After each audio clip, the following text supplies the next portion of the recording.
Good day, everyone. Hello. Sarah, are you still punching your desk? No, I didn't think that got caught. Hi! That was my phone being put on my desk, actually. I did All not right. hear that. Anyway, we're back. Finally. There's lots of private life nonsense going on. So the delay took a while. We had an opportunity on Monday, but there was more important stuff that suddenly came up. And we have great news. For one, we have a thumbnail that Johan made for us that you could maybe see on the waiting screen. The fireplace demon is a bit dominant, but I love that picture. It is a bad therapist who tells us how we feel, because apparently we don't know.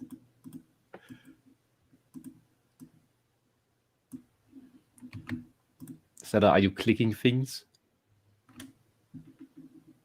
Yes, I didn't think it would pick it up.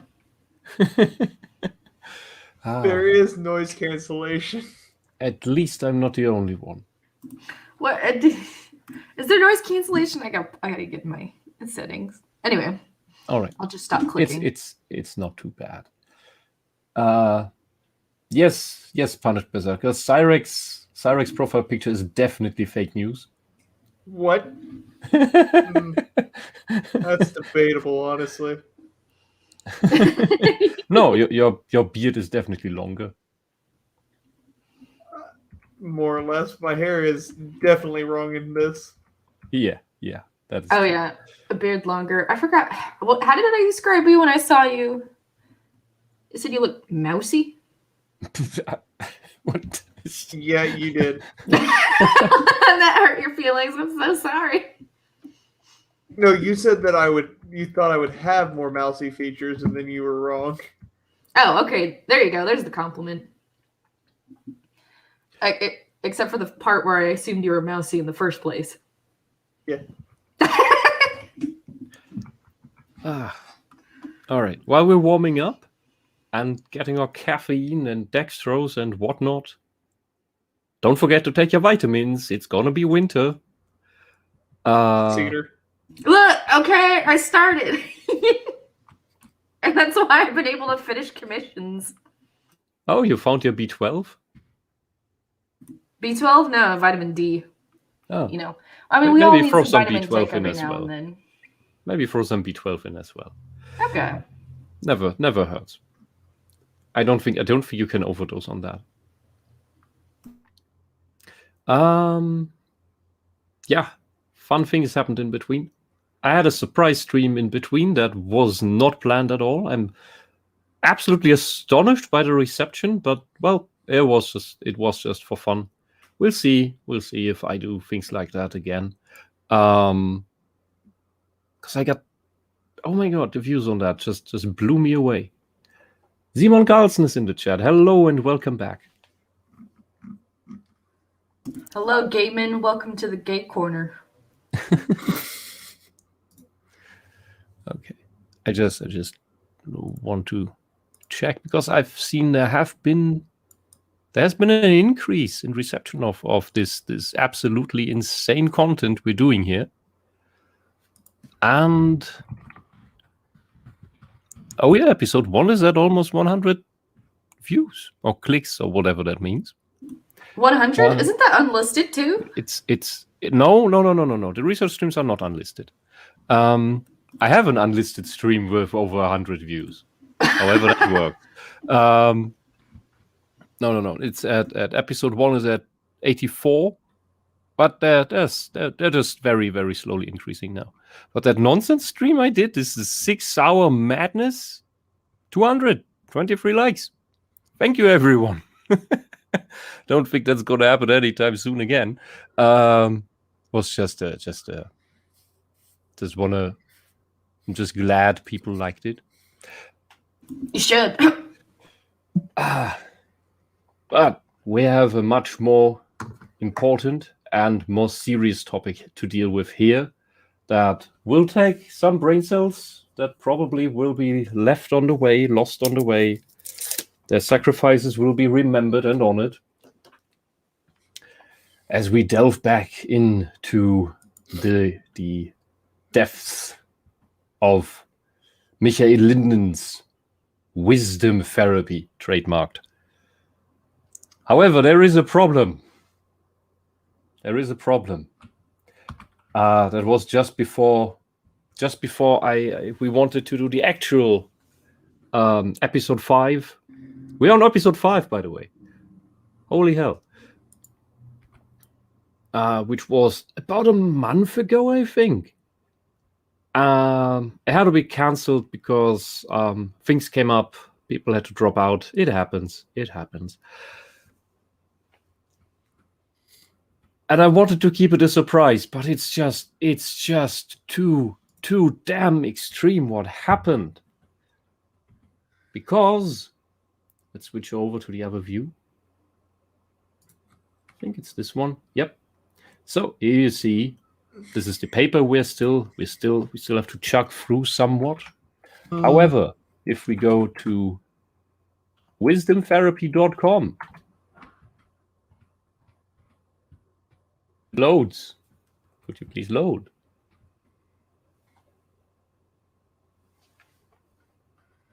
My controls are wonky. Hell, I think I need to fix my... Wes, are you sure it's not the 100 tabs that you have open causing the issue? A little bit. What the fuck, Wes? You know how to bookmark? Oh, the site is back. Oh, it's actually back. Oh. They must have paid it. Oh, that's so sad. That is actually sad. Because, you know...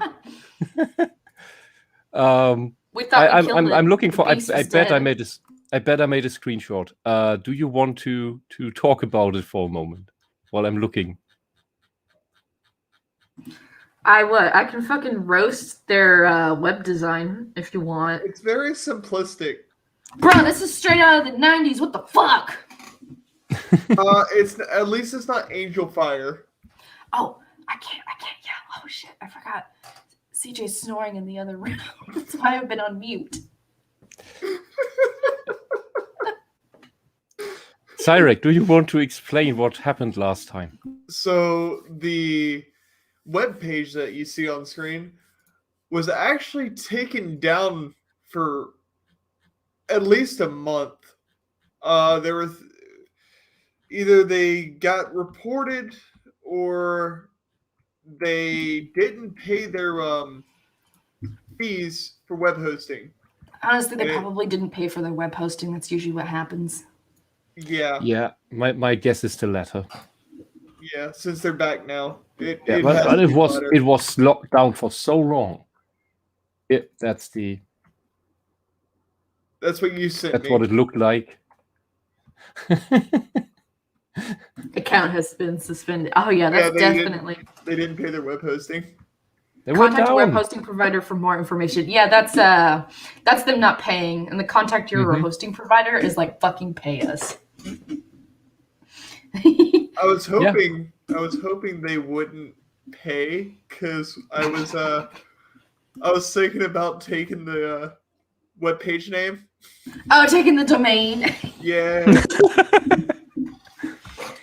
Wisdom therapy. I mean, it's catchy. It was hilarious. We just wanted to start the stream. People had to drop out. It would have been hilarious. It would have been pretty funny. Like, oh, what are we going to do now? Did anyone archive the site? Oh,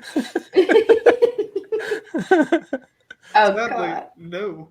We should actually archive it though, just in case this happens again. But how can you forget to pay your web hoster? It's not forgetting. It's either refusing. Well, okay. So I was looking at the footer, and it said that the copyright was 2008. So they, Yeah. honest to Still God, says 2008. probably forgot that they were paying for it. And maybe what probably happened was the credit card that it was renewing on.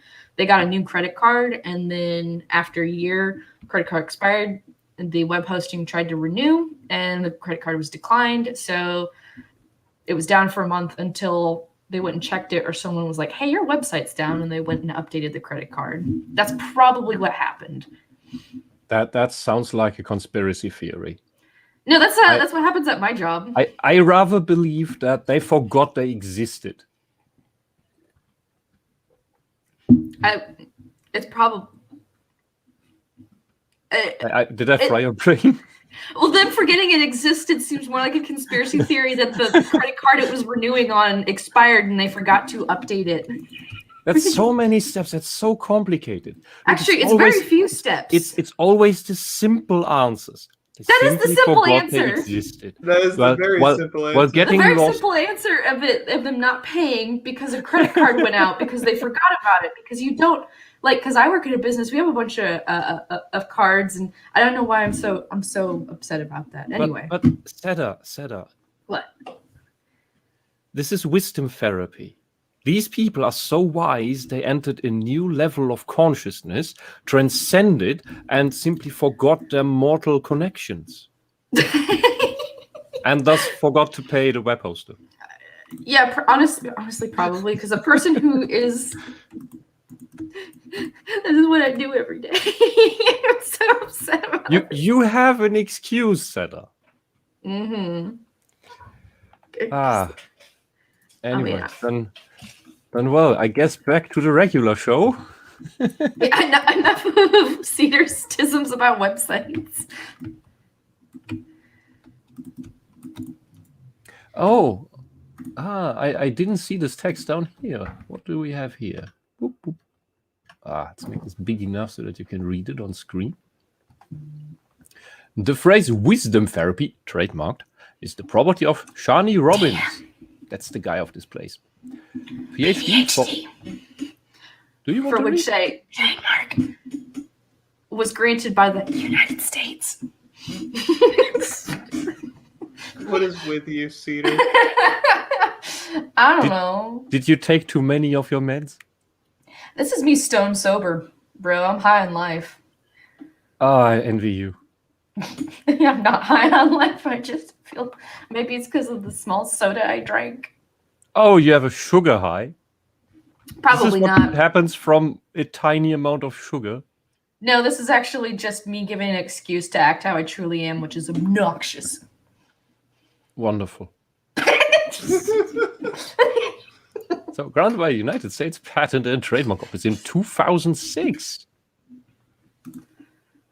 The first presentation of wisdom therapy was made by Shani Robbins, PhD, in 1998, published in the guide of the 10th Annual Convention of the American Psychological Society in Washington, D.C., and wisdomtherapy.com. Wisdomtherapy.org and wisdomtherapy.net were registered with register.com in February 2000. So, our Lord and Saviour, Michael Linden, came up with this crap in the 90s. Mm-hmm. Mm-hmm. And it was already put into practice in 1998 in some form or another. Curse. With absolutely no scientific value to it. No substance, nothing that holds ground, and all papers that have come out to this are self-citations. Holy hell. Anyway, as we remember, what is wisdom therapy allegedly for? Cyrek? Wisdom therapy is for... I have no idea. Well, allegedly, not what it really does. It does nothing. It's supposed to cure your PTED, Yes. your post-traumatic crybaby syndrome. Yes, your embitterment, your querulent delusion. Your delusional querulancy. That's basically what it says. Is like, oh, you got your post-traumatic crybaby syndrome. Oh. Yeah. That's what he's. Yeah, and I don't know how relevant it is, but in some form or another, everyone here has a certain experience with PTSD, not necessarily personally suffering from it. That is at everyone's personal disclosure. But yeah, this is simply, if you know anything about real PTSD, you see that what Michael Linden comes up with is nonsense. If you read his paper and you have just a couple brain cells left, some logic, use those couple brain cells, you will see that his writing doesn't even make sense, is self-contradictory, and he has no bloody clue about personality disorders, which he has to not have. Maybe he has knowledge and comprehension of personality disorders, but simply lies about it. Because as we know about gaslighters, or liars in general, you can't convince a liar of the truth. Because the liar already knows the truth. And anyway, yeah. Always interrupt me. I talk too much. I was explaining this to the person you told me to contact. Mm-hmm. And he, of course, has experience with PTSD.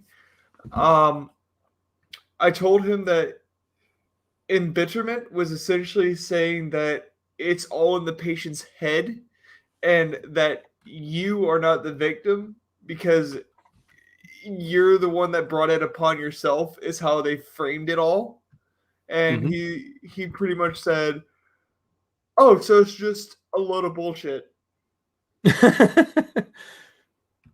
Yeah. Well, you remember from how far we got in the paper that he is looking, Michael Linden is looking to replace PTED with actual war trauma. Or the war trauma with PTED. Somehow. Yeah. Yeah, like what the fuck? Like you're just embittered that you watch your friend's legs get blown off. Yeah. It's just a change in your life, you know? You didn't die. Wasn't life-threatening to you that you had to watch your friend commit suicide. It wasn't life-threatening that you were raped. You know? It's just a snuggle struggle. Wasn't deadly. So you don't have PTSD. You're just embittered. You have a post-traumatic something. So there is trauma. He calls it trauma. He calls it post-traumatic. So there has to have been post-traumatic stress. But he says, no, it's not post-traumatic stress. It's just post-traumatic embitterment. Which in itself, the whole term makes no sense.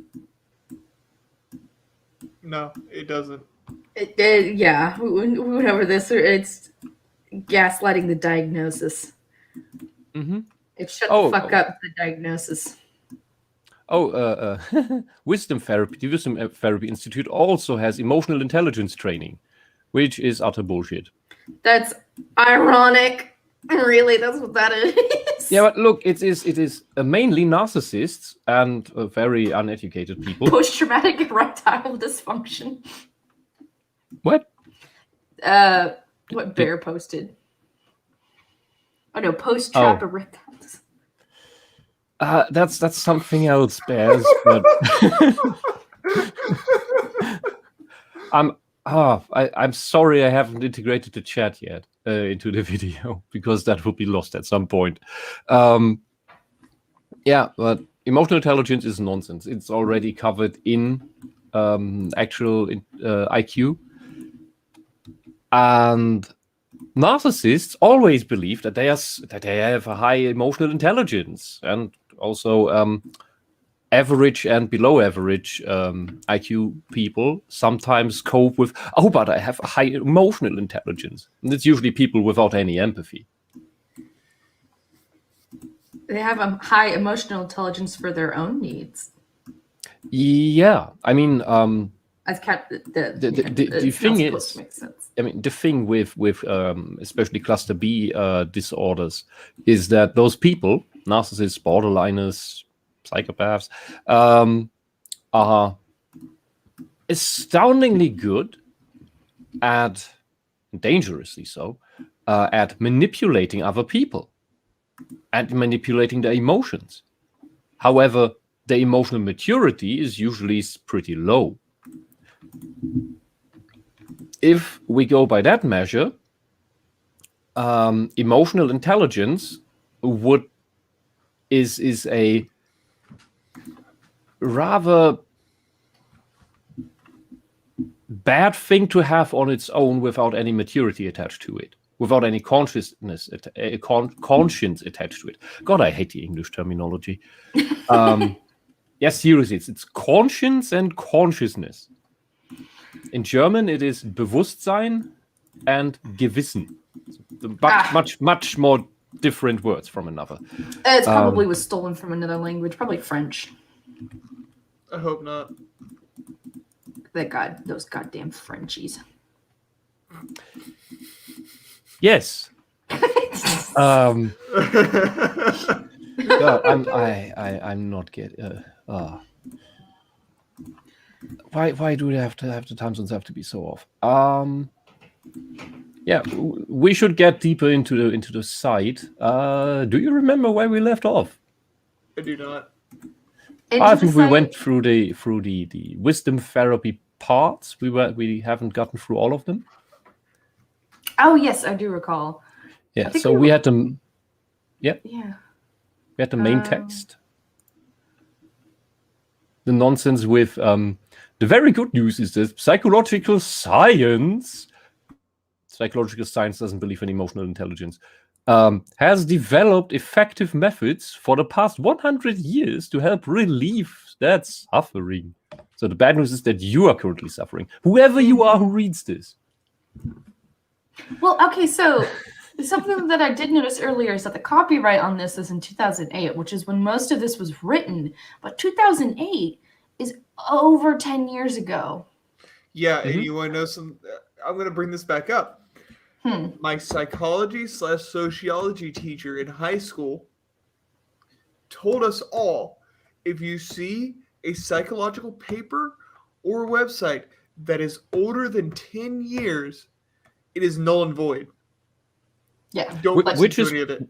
Which is probably the reason why Michael Linden almost carbon copy releases his own papers, citing himself every few years, so that they don't get old. Bro, that's probably true. Holy shit, what a fucktard. And he doesn't do any, like, because you're supposed to re-release it with updated information because we learn new things, but nope. Oh my god, that's so sinister. Dr. Winde says in the chat says, I heard that narcissists have actually low self-esteem, that they can't handle their flaws, so they create a perfect version of themselves. That is basically correct. And there are different styles of narcissism that operate slightly differently. The core is the same with all of them. I talked a little bit about that in a previous stream. Sorry. I always recommend Dr. Ramani's YouTube channel for this. She talks a lot about this topic.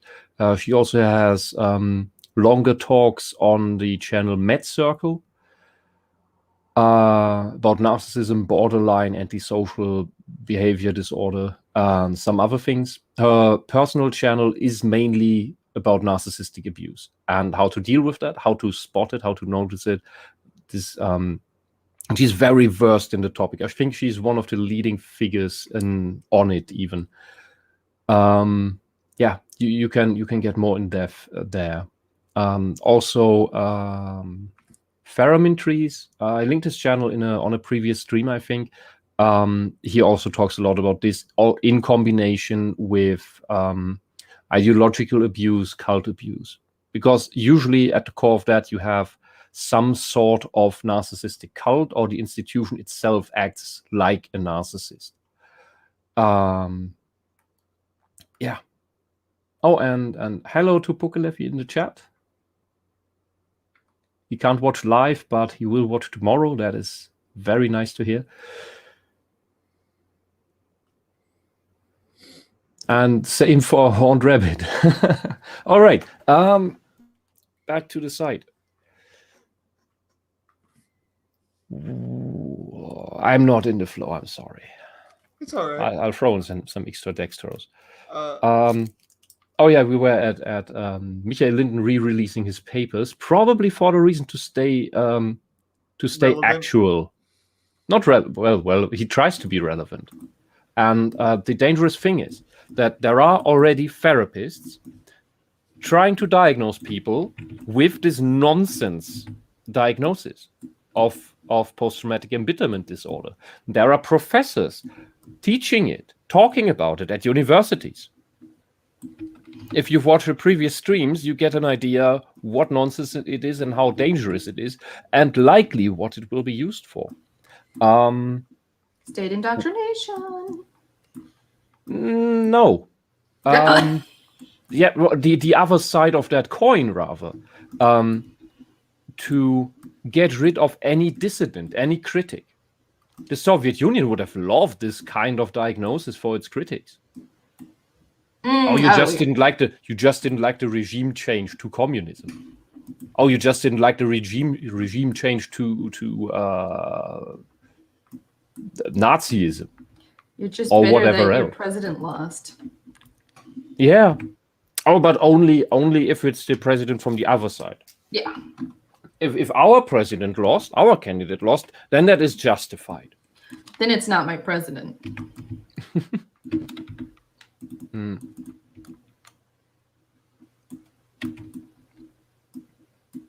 All right. I think we checked the cognitive behavioral side. Yeah, that was very short. We checked mindfulness meditation, I believe. Also very short. I think I shat on this a lot, because meditation is a core part of my life since I was 14. Ever since the PTSD, I can't anymore because it instantly brings it up. It's basically it's not. I hate the word trigger, but for lack of a better term, it's not an actual trigger. What it does, so it's not actively connected to the trauma. The problem is what it does is that in proper meditation, you Sarah. That wasn't me. That was me. No. But okay. But in general, I'm very sorry, but the constant background noise really messes with my fried brain.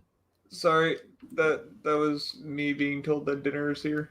Okay. Yeah, it's all right. But I meant more the clicking on the. Oh, okay. Sorry, thing. I'll put myself on mute. I'm just doing something with my hands to focus. Maybe reduce the gain or something. So what I wanted to say is the problem with real meditation and PTSD is that real meditation clears the mind of the clutter that your REM sleep doesn't get rid of. And that means, and your trauma is sitting, you could say, on the porch of the building that is your mind. Like big, large dropped Amazon packages that are too heavy to move around on your own, and you have nothing to pry it open with, or it just spills out nonsense. If you properly meditate, like Zen meditation, Crazy Philosopher is a Bön Buddhist. I am not familiar entirely with Bön meditation, but it has the same effects. I think the difference is that they use mantra for that, or chants, while Soto Zen, which I do, is just completely nothing. And what happens is that, of course, it goes through the stack of clutter of you could say the house dust in the front of your mind. Problem is that your trauma is exactly in that place, and your mind wants to process all the nonsense out. So it will eventually get to this giant big thing that is stuck in the pipe, and it's pretty dominant. There's little space for anything else. The bigger the actual PTSD is. Lower levels of PTSD are manageable, and you can even process it somewhat with meditation. But there is a breaking point of severity where it just leads to you could say an instant breakdown. I could manage about a minute up to 5 if I pushed it really hard. But it never felt like meditation. It was just like an internal tug of war in several three-dimensional directions at the same time. There was just the struggle of not breaking down. There was no processing at all, nothing. It was just this struggle in the void. And if you lose that, you have flashbacks and breakdown. It's bad. So meditation, PTSD don't mix well. It really depends on the severity of it. Mindfulness meditation, it's bullshit that also Sam Harris talks about and pushes. And if I ever end up on a stage with him, which likely won't happen, I'll rip him a new one about that bullshit that he's pushing. Mindfulness meditation is basically some guided nonsense. Because mindfulness is something you like awareness of your body, of your senses and your surroundings, etc., is something that with proper meditation you get automatically on the side. It's not something you actively go for. Anyway, about the text. Mindfulness meditation increases our ability to be present in our daily activities. Yet normal meditation does that. Our focus on what we're doing in the here and now. Normal meditation does that. Rather than on the past or the future. Normal meditation does that. The thing is, the here and now is important, yes, but you must not neglect the past and future. People often are stuck in one of these three. If you only have the here and now, you're just an indulgent child and a drug-addicted hippie or a sex-crazed addict. Because then that's all that matters. You have to have an awareness of your past in order to be able to learn from it, but not be trapped by it. And you have to have a concept of the future so you can anticipate and make plans of what to do. You don't necessarily need to write those down. But that is basically where actual wisdom comes into play. That is the experiences you get along the way of your life. Mm-hmm. And when you are stuck in the future, let's say, it paralyzes you. Similar to how the past can entrap you, the dread of the future and its options can paralyze you. I think I talked about this before as well. So what you need and what good meditation does is it balances these three things out. So that you can conceptualize all of them at the same time. You need some higher levels of consciousness for that, but well, not that of a narcissist, for sure. Where I come from, very weird. I don't know what Dr. Winder means in the chat. Maybe he will elaborate later. The practice of developing this skill is grounded in 2,500 years of Buddhism, but has been made more accessible in modern times in the West. This is nonsense. You don't know something that worked for 2,500 years does not need to be made more accessible. That is just condescending to your own Western people. You distort a thing and you don't even understand the thing, yet in your quest to sell it to people, Anyone who wants to sell you meditation is a fraud. That's how I see it. Anyone who wants to take money for teaching you meditation or paying for a meditation group that goes beyond the cost of the room you rent, maybe, is a fraud.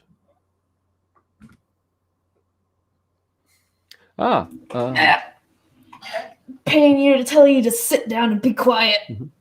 Dr. Winde comes from the same neighborhood, apparently, as our Lord and Saviour, Michael Linden.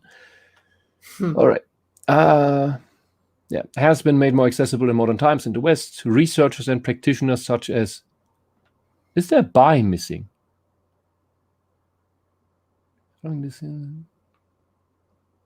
Yes, there is a by missing.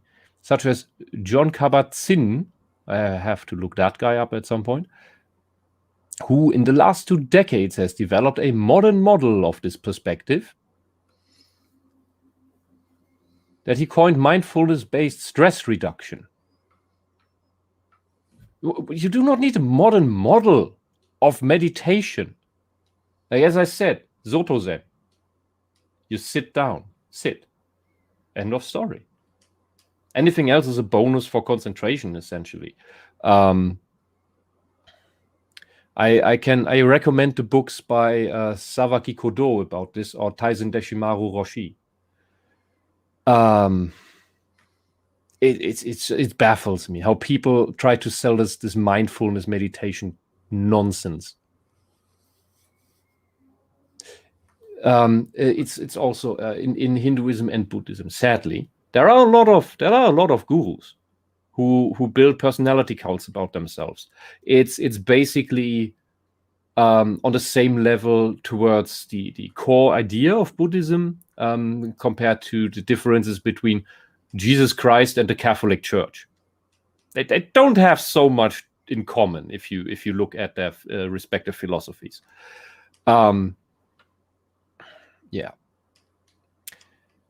So he also verified the effectiveness of this practice through dozens of scientific studies that demonstrated its reduction of anxiety, anger, stress, health problems, pain, and a variety of other challenges. I think we will look at this name at some point. The thing is, what mindfulness meditation does, it does force you to sit down for a moment. Like, stop the rest of your life for a moment. That does automatically decrease stress. You know how you also get that? Every morning you have a divine moment. Every morning you meditate and you don't even know it. Does any of you have an idea when that might be the case? In the morning? Probably when Yes. you take a shower. Yeah, that's one way. I was going for another, but yes. Cyrek, do you have another idea?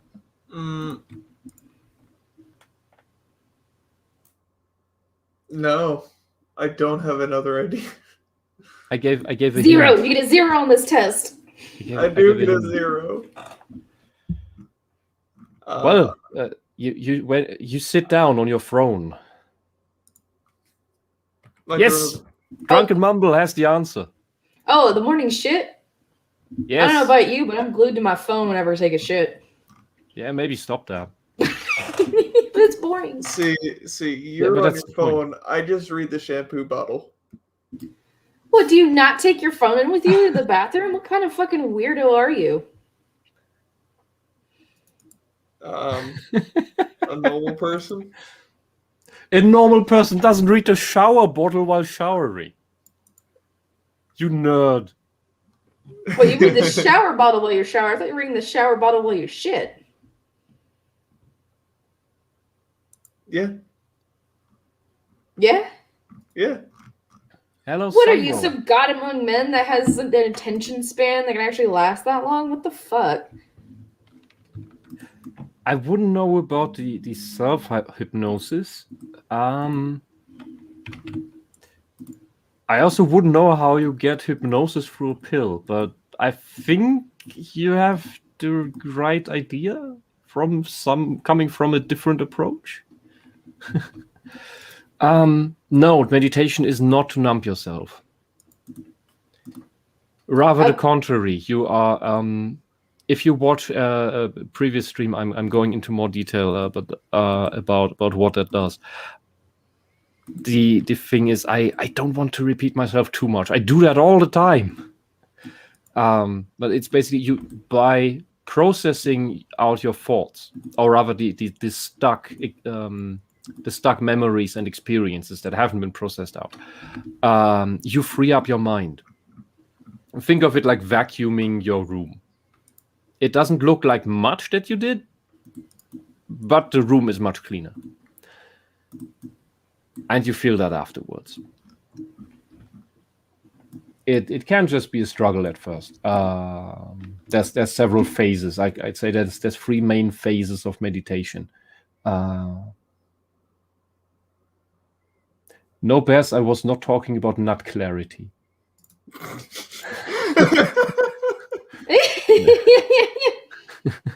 Simon Carlson smokes. Smoke weed. That's not really it. That's not really a good way to process shit. That's how you hide from shit. Yeah. Yes, Sarah. Of course, you go right to weed. I assumed it's just a normal smoke. Oh, that's what everyone's like. They usually. I don't know. Sarah, in your place, a normal smoke is weed. No. Yeah. Well, okay. Like, I don't know. We like. Oh, I smoke. It's euphemistic, and I'm taking it from the context of us saying meditating and processing things. A lot of people think taking weed that mellows you out is a way to process things, and so that's why I guessed it. No, weed doesn't help you process anything. Yeah, that's what I was saying. Is weed doesn't help you process anything, but a lot of people do think that. Oh, yeah, but Simon says that he smokes cigarettes. Okay. Yeah. The nicotine break, I can understand that a little bit. It was the only way for me to actually have some free time to myself between like 5-10 minutes, and then having to go back to work on a ship surrounded by people I don't really like all that much, except for a few.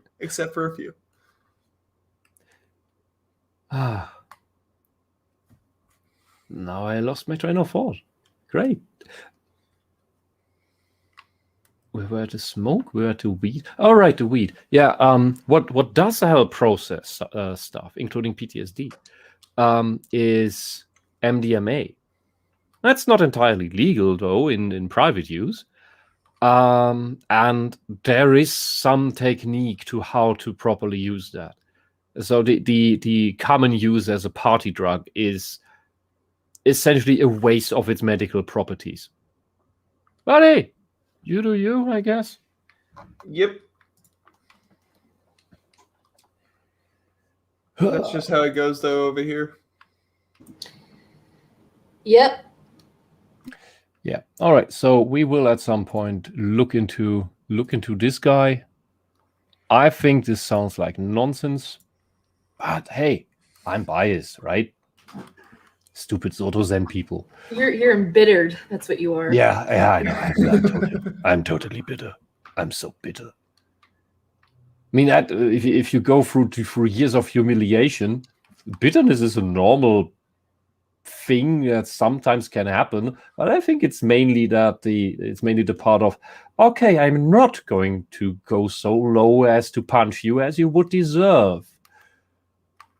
But man, would I like to draw you before a court to be torn apart and have your license revoked so that you don't hurt other people. And that is more something akin to righteous anger. So, this is definitely the part where we haven't gotten into yet, and you will love this. Because the third element of wisdom therapy is humility. Humility. And that is a long text. That is a long text. Oh no. So So I hope you're all still familiar with what we went through in that paper, in that wonderful, wonderful paper. The paper that we went through a month ago. Yes. Yeah, I know. Remember, kids, we're taking a flash quiz at the end of this. Yeah, I mean, I understand for people binge watching this for some odd reason. You will be bored that we keep repeating ourselves here, but we've had over a month of a gap between this. I need to get back into it. Mucho texto. Yes, Bears. Yes, Bears. Yes, Bears. Very mucho texto. Very mucho texto. Yes, this whole thing is just amends. It's gonna be fun. Always keep in mind, this is supposed to help you cure your delusional querulancy, your problems with your rape, and that you've seen your friend suicide, or that I went over the sexual abuse, or that you've been told by your superior officer to commit a war crime. Doesn't sit well with some people. What was the name, the term for that? Moral injury? I think it was moral injury. Which, of course, Mr. Linden also attributes to embitterment. When your superior officer tells you to shoot some women and children, civilians, and then put weapons on them and call them enemy combatants. Like that might not sit well with some people. No. It's well with everybody. What do you mean? Yeah, what do you mean? Yeah, if you have a problem with that, you're just embittered. There shouldn't be a trial against your superior officer, and you should just be dishonorably discharged from the military for not following orders, because it's your job to follow orders, right? Oh, absolutely. You just didn't follow the orders that you were meant to. Yeah. All right, let's get into this wonderful idea of humility to help you solve your issues with having been ordered to commit war crimes, or, well, having a snuggle struggle with someone probably 30 years older than you. Damn it. Just hearing that come out of your mouth is like, what the fuck?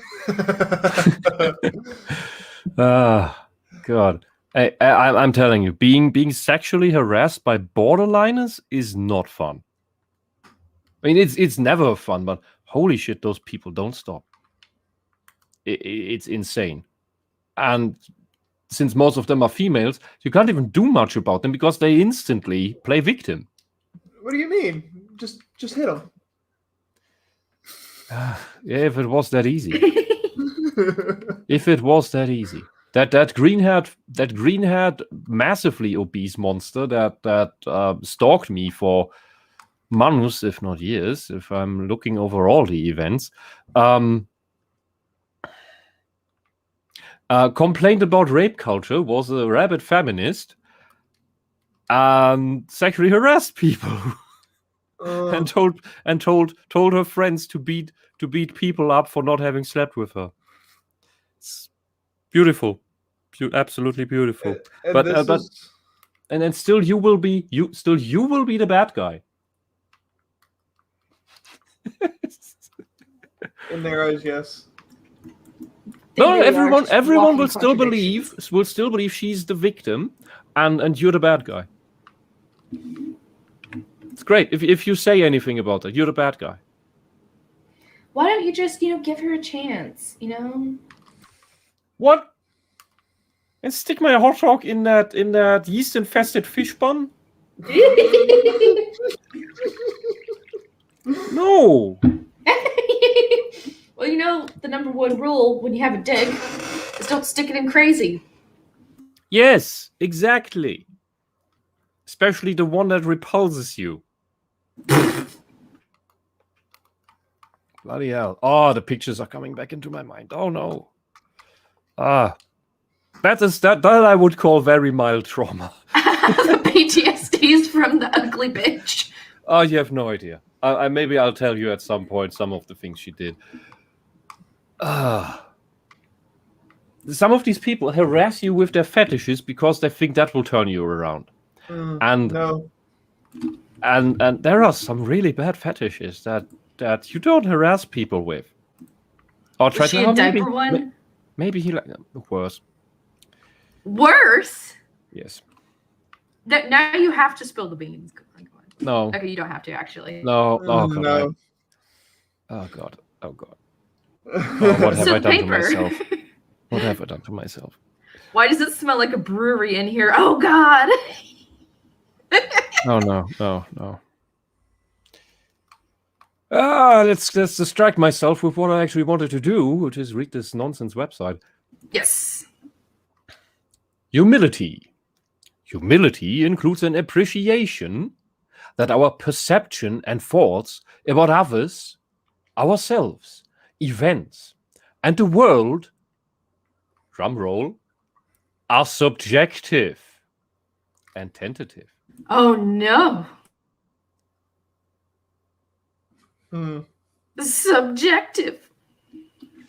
Their idea of humility is instantly trying to teach us, to educate us into subjectivist ideology, the pseudo-philosophy.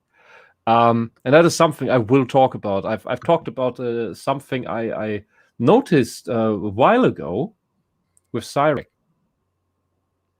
That subjectivism, to me, seems to be the obvious pseudo-philosophy that narcissists have to drift to. Because they all live in their own universes. Each narcissist lives in his or her own universe. If you remember the chart about the orders of consciousness by Robert Keegan, narcissists have an order of consciousness of 1. It's just this point-shaped thing. They mistake others' emotions for their own and project theirs on others. They can't differentiate between it. So this is why they, in order to not feel bad, they forbid you to feel bad. If you have a narcissistic therapist, that is what will happen. If you talk about something distressing with a bad therapist, and you get more stern, you get a little bit more force in your voice. You're not angry, especially not at the therapist. You're talking about a very distressing and bad event. Something that hurt you, maybe physically, maybe psychologically, maybe in some other way.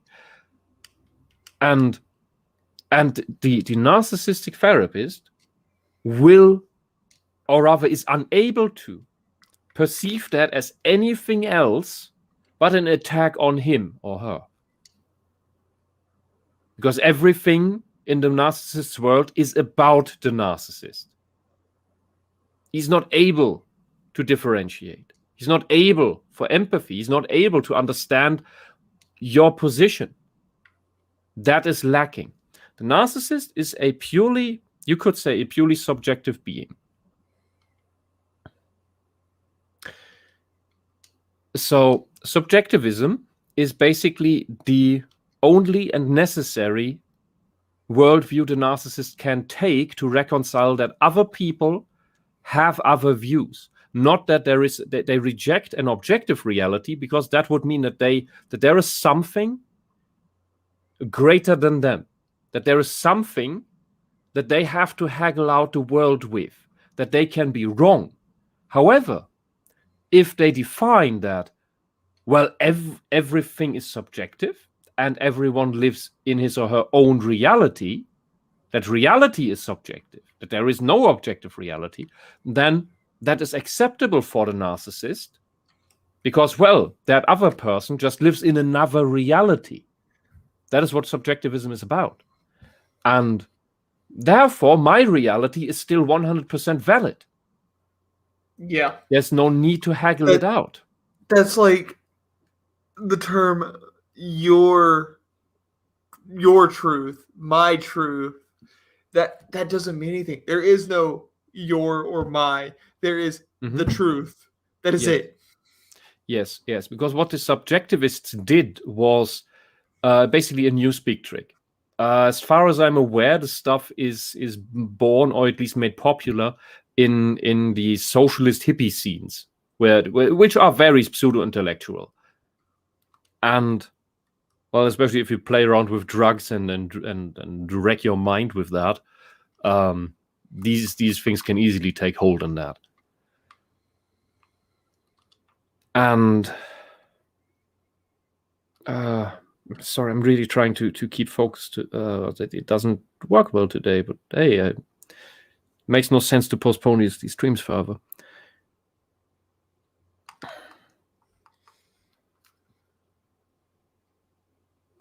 God, I'm sorry, I'm lost. It's quite late here. It's about to be midnight, so yeah. Sorry, I'm so exhausted. I'm trying. I keep on trying. Just take your time. Yeah. Anyway, I hope you get the idea. I want to make a short video about that at some point. Just need to write this out in a more concise manner, which is really hard with my mind at this point. I know you didn't know me before the PTSD stuff. Personally, I'd say I'm operating on, and this sounds like a humble brag, probably. I feel like I operate on 1% of what I could before when I was healthy, mentally. Unstoppable wisp, that's what it would be. I would like to get back to that. I mean, I was just actually healthy for 6 months. That was after the dysphoria was solved and before the severe PTSD. I already had some PTSD there. What came was a re-traumatization that made everything undealable. I don't know the right word there. Debilitating? I'd have to look that up. Anyway, yeah, the narcissistic mindset requires subjectivism, is what I think at this point. So the narcissist is unable to accept objective reality, and right, that's where I wanted to go. The language trick. What they essentially mean is that everyone has a different perspective. Everything has a different set of experiences that he or she comes from, and we can share these perspectives with each other to better map out objective reality. So objective truth, that would be. And these subjectivists just replace perspective with reality. Thereby the whole thing is skewed and broken and makes no sense anymore. I've been told by bad therapists to why are you how do I translate this? Why do you stay with this reality of yours? Like, and I asked, what are you talking about? What my reality? Well, the stuff where people are mean to you and write wrong reports about you and the abuse stuff and shit like that. And asked what those things objectively happened. It's not a question about what I think reality is or not. Those things are black and white on paper. And other people can look over them and also say, yeah, this is bad. And did. She just wanted me to change my reality to hers, where there are only good therapists, because her therapeutic experience when she was younger was a positive one. Like, I don't know, 40, 50 years ago. Yeah. About different topics, about different problems, with different people, in a different place, in a different time. When it wasn't, the 2016 and beyond reality. Oh yeah, but you know what she replied when I said when I said this is a different time, different people, different problems, different place. What'd she say? Well, that's a thought-terminating cliche. A Thought-terminating cliche. thought-terminating cliche. Yeah, No, that's the translation. The German term for that is Totschlagargument, which would be a death blow argument. That you use this argument and then it's the discussion's over because you can't reply to that. Oh, it's a trump card.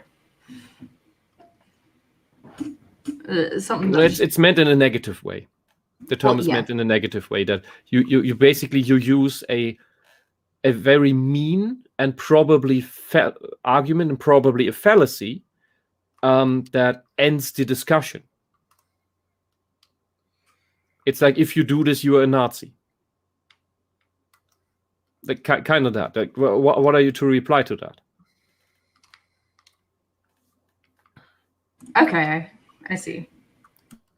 Yeah, but her claim that that because she had a positive experience, so I can't have a negative one, that to me sounds insane. That sounds like narcissism. My world has to be like her world because her world is like that, and my experience would invalidate that if mine was true. Then I tried to talk with her. I did ask her if she believes in objective reality, and she said no, of course not. It's a very interesting conversation. Wait, she doesn't? Yeah, she doesn't. How? It's the world you live in. How can you not believe in it? Well, I did ask her then. Oh, so you don't believe in natural laws, the laws of physics? What if I take this hammer? It was a proverbial one, a metaphorical one. Didn't have an actual hammer, and throw it at your head. Can you just decide in your personal reality that it's not there, that it doesn't hit you, that your skull doesn't break from it? Know what she said? What? Is that a threat? Oh, that's different. No. That's of course that is of course real. And so I got her with that, with this actual death blow argument. I got her to admit that there is some objective reality. Yeah, I find this hilarious. It's because subjectivism, whenever it comes to terms of reality, falls flat. Yeah. And Drunken Mumble, you have the right idea. It is connected to postmodernism. Postmodernism relies on subjectivism and the rejection of objective reality. Otherwise, the whole system of theirs cannot work. That's also how they push communism, because it's a failed system, but they keep believing in it, so they must get rid of everything that is in its way, including objective reality. They're trying to sell us a fever dream, and in order to sell it to us, they have to brainwash us and turn us insane. There is no war in Ba Sing Se. Of course not. Ba Sing Se is a peaceful city with a functioning government and police. There can't be war in Ba Sing Se. It's impossible. It's not like half the city's full of refugees from the war. You've seen Avatar: The Last Airbender, right? Yes. Good. Yeah, there was no war in Ba Sing Se because that's impossible. By definition, no. we defined there cannot be war. It is impossible. So yeah. if you tell me, the Emperor, that there is war in Ba Sing Se, you are clearly insane. There can't. This is impossible. It's like telling the socialist government that there is something wrong with the agrarian sector after introducing Lysenkoism. Oh, I thought you were going to saying something's wrong with them. Well, that's the same thing. They're responsible for the Lysenkoism. But yeah. Critique doesn't work well, and this is the funny part about the subjectivism thing, because in your personal reality, in your subjective reality, critique from others is irrelevant because it's just wrong. Because in your subjective reality, you are not wrong. Are you beginning to see the connection between subjectivism and narcissism? I do see. Oh, well, you only thought I was hurting you because that's your reality, but my reality. Ah, yes, it all comes back to PTED. Yes. And they will tell you, oh, have you ever considered looking at your abuse from the side of your abusers? That they your alleged abusers, that they don't see it as abuse, that they didn't see it that they hurt you. They were just abusing you to cope. Yeah, and therefore, no. They didn't abuse you because they cope. They just didn't abuse you because they didn't see it as abusing you, and therefore you should forgive them. That is the logic. Yeah, I've been told these things. I have been told these things by people working in the field of psychotherapy, licensed, working there for decades. This is something you can maybe tell a borderliner, because they make things up and they mistake their dreams for reality. For them, this you can find elements of this, but better structured and better told in dialectical behavioral therapy, not cognitive behavioral therapy. It's a subset of it. Topic for another time, because they really have trouble figuring out what is real, or rather, some know that things are just done in their dreams and that they're not in reality, yet they will still have the drive to take revenge for something that you did in their dreams. Oh, you mean like a woman whenever they have a dream that you cheated on them, and then they're upset at you the next morning? Exactly that. Exactly that. Get off my dick.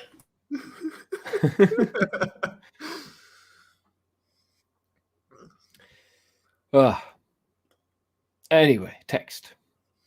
Subjective means that others perceiving the same event can have very different interpretations of that event. Oh God. They will also tell you that other people may have different memories of the event, and therefore it is, and all these interpretations are valid. And I'm saying no, they're not. If we record the event and then look at it again, your interpretation was wrong. Your memory was wrong. It is usually that the people who believe in the subjectivist nonsense try to tell you that you are remembering it wrong, even if you have a quasi-photographic memory. Like we've been watching the I was actually about to say, yeah, watching the Rittenhouse case. Yeah, bring it up.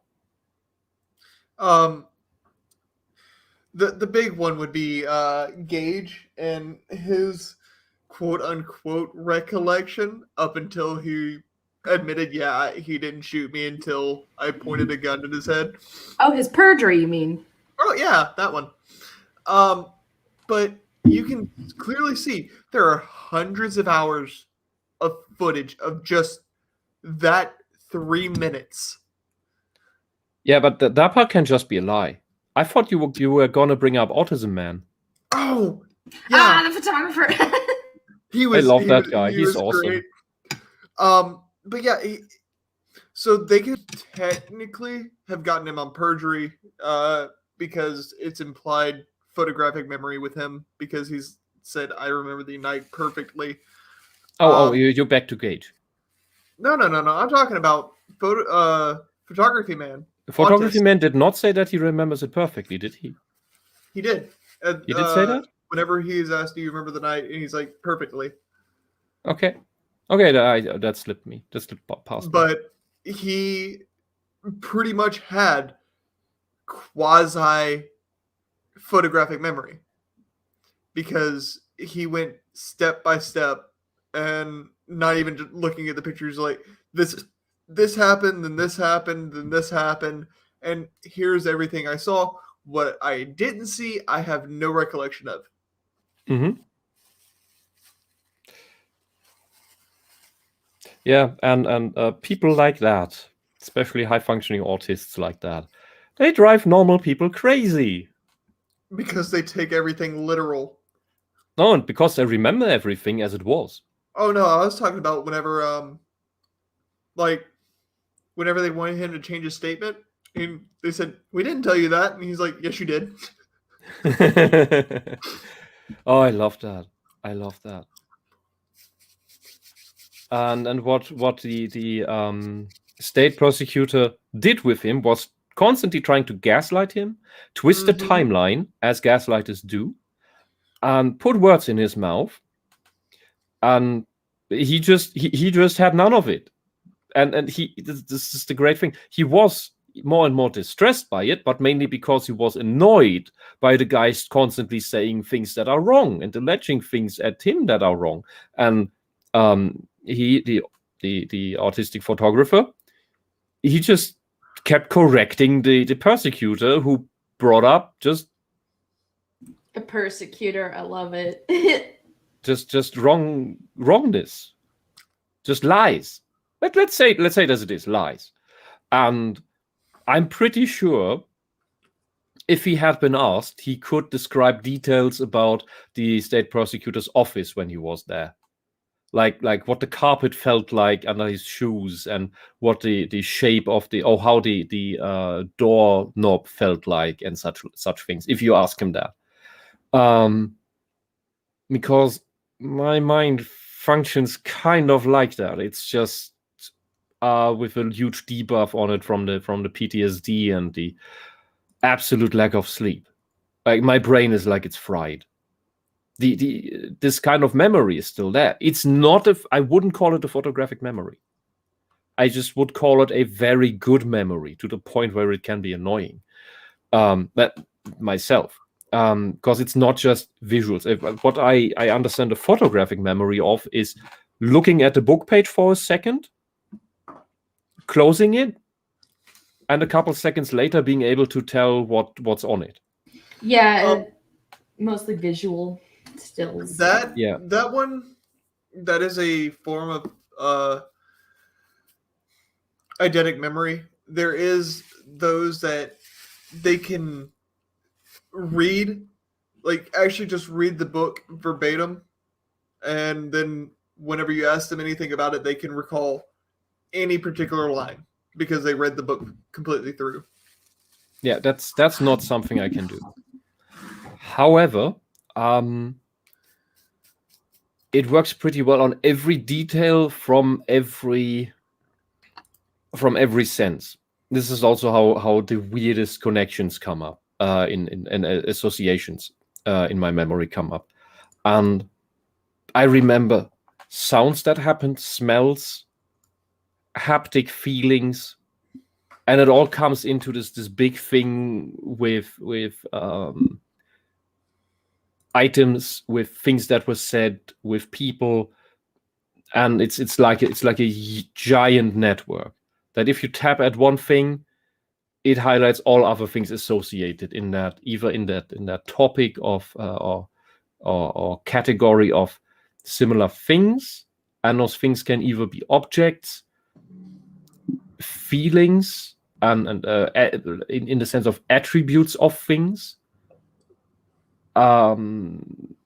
information topics, and all of that. And it's all I would say it's all hyper connected. The problem with that is, and this is how I see patterns so easily. It's not this schizophrenics also tend to see, they believe they see patterns, but they're actually not good at pattern recognition. They mistake things for one another. My pattern recognition works better, aside from faces and people. That is an autism thing. because there's this big network, and my mind has this constant doubt of, is this thing the thing I think it is? And I think schizophrenics lack this automatic doubt function. The problem with this thing is, it's amazing until you throw PTSD into it. Because that works the same way as all other memories, in the sense of, oh, everything that is remotely similar to this and has similar attributes is connected to all other things that have similar attributes. So I don't just have the very direct, I hate the word, triggers, but things connected over, and you have with PTSD, you have a broader resolution of threat detection. Yeah. This is why people with war trauma, while knowing it's just fireworks, still get their PTSD, get their flashbacks from that, because it's similar enough to gunfire and bombs. However, with my bullshit mind, it works over 5 associative groups of things. Like it can be a soda bottle.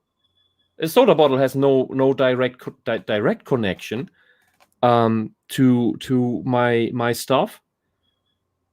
But over a couple hops, and I'm sorry, I don't want to go too much into detail because my body temperature is rising like mad right now. Through a couple of associative jumps, it gets to the core of the thing.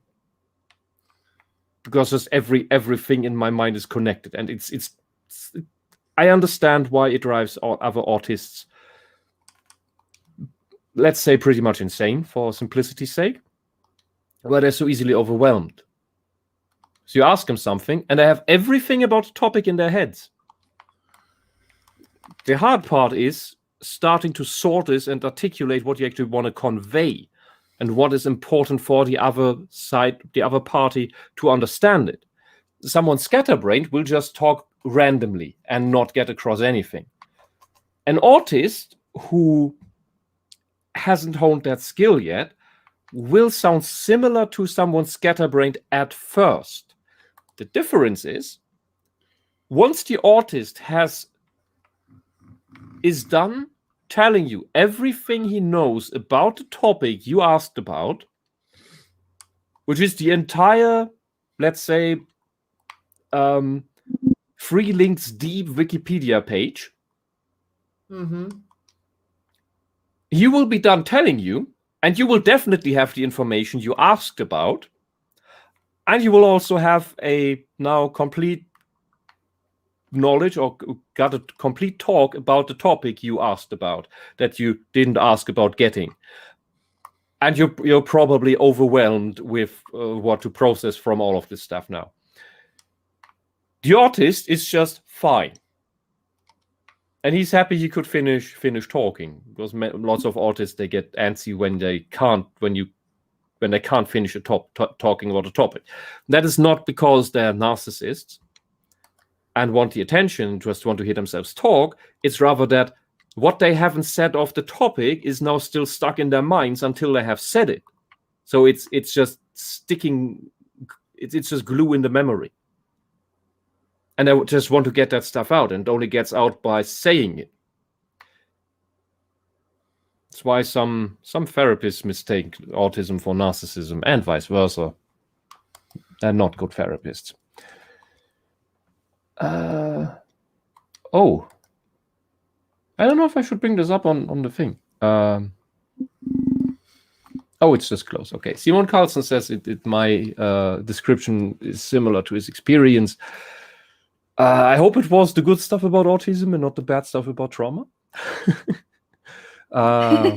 Either way, I hope you figure out how to make things better. Because for most things that is possible. Just takes a lot of work. All right, I'm at the second sentence, right? I believe so.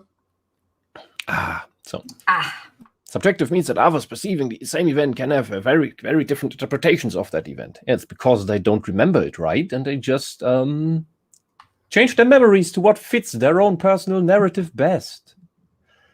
Like, well, your rapist thought you liked it, right? So it wasn't rape. For example, we may argue with a loved one or a colleague, and later they report a very different experience of what they thought the argument was about. That is not even remembering the content wrong. This is a communication problem. You just miscommunicated with each other.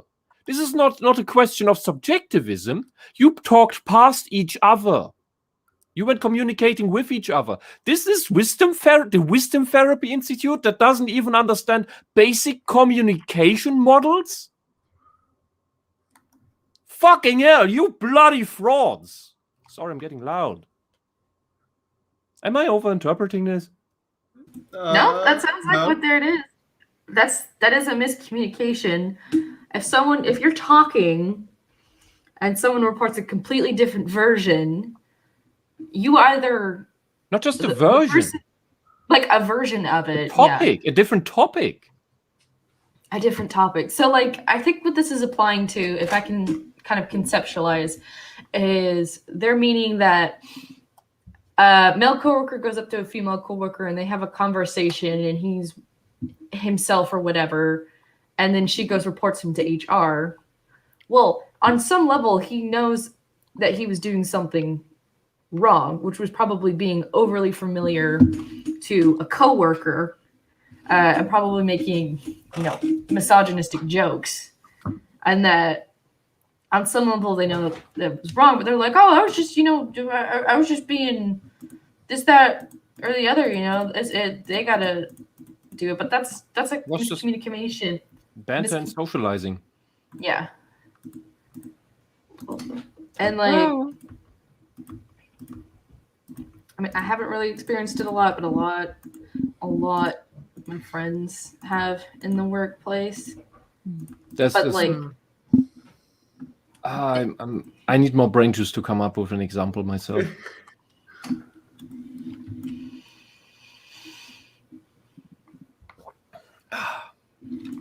But yeah, this is a miscommunication. That has nothing to do with subjective perception. This is pathetic. Mr. What was this? Shani Roberts? Is the name still here? That is pathetic. That is absolutely pathetic. This is what I would call a narcissistic excuse, even to stay on my personal N-word. Sorry, I have gas in my stomach. Let's go on. Tentative suggests that each of us tends to change our own interpretation and perspective of the same event over time. I would contest that insofar as that a mature mind only does that when new information comes up, or you process something and notice something about the thing that happened. Otherwise, there is no reason to change your interpretation or your perspective. Also nice that he's using perspective here for once.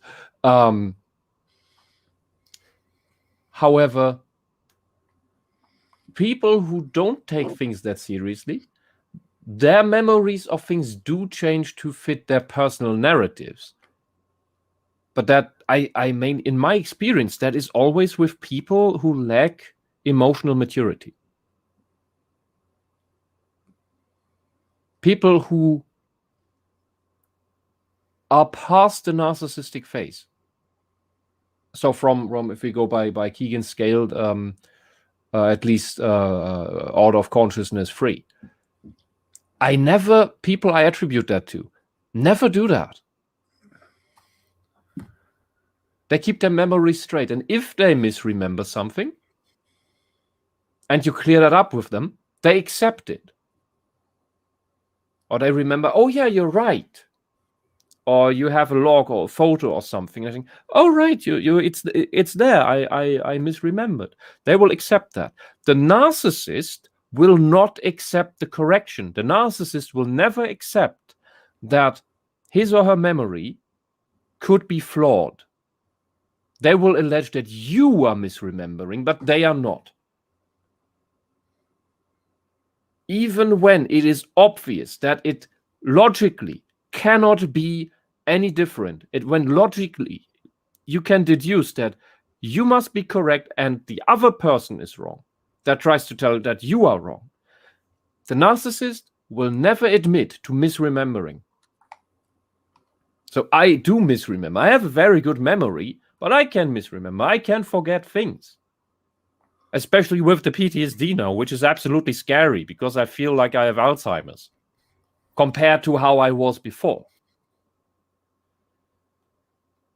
I've been told by some people that this is the problems I have now is just how people are normally are. And then if that is the case, then that explains a lot about why society is so shit. Bloody hell. So, we ourselves may have a very different experience of a particular argument than we did 10 years ago. What? That's just personal growth. Where you realize that, well, back then I was an idiot and didn't know as much as I do now. Or what does this mean? Does this mean that you remember it differently? Like, bloody hell, is this written for borderliners or what? We have phrases such as, when I was young and foolish. Okay, that's what I was on about. The important point is that we are now young and foolish relative to our older, wiser selves. Low Captain Obvious. Part of humility is practicing that appreciation and continually reminding ourselves that our way of seeing the world is changing over time. So growing as a person. That you learn more stuff. I'm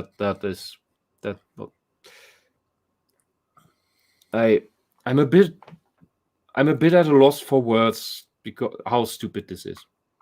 This is something you do not need to tell someone who is an adult, who has a mature mind.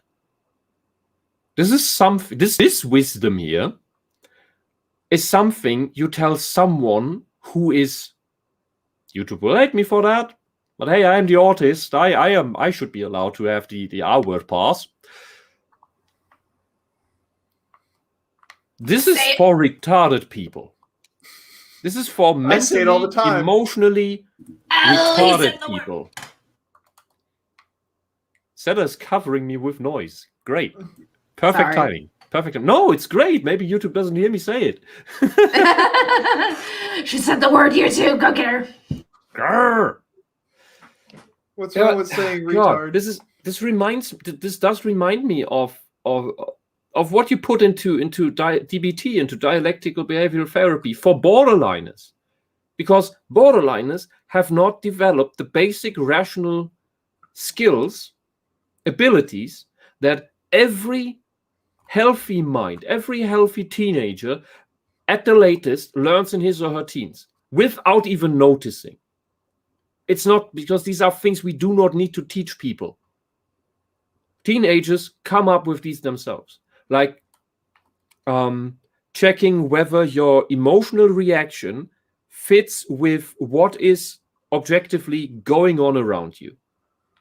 A borderliner will insist, or a narcissist, a psychopath, maybe even. I've come across such therapists, even with antisocial behavior disorder. That is scary as hell. It's also absolutely surreal. I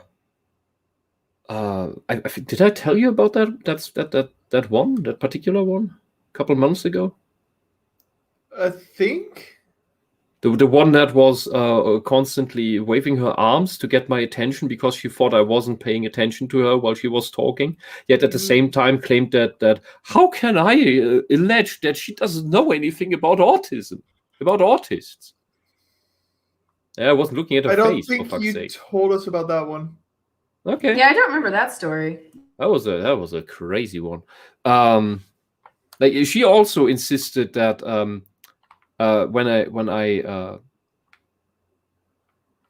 she went over every single point of vulnerability written in my introductory letter, but made it look as if it wasn't on purpose. But how else would she go through every single one in order? What the fuck? It's not like, did she not think that you wrote it and would know what's on it? And then because I was a bit sore, was mad at her because I kept trying to explain to her,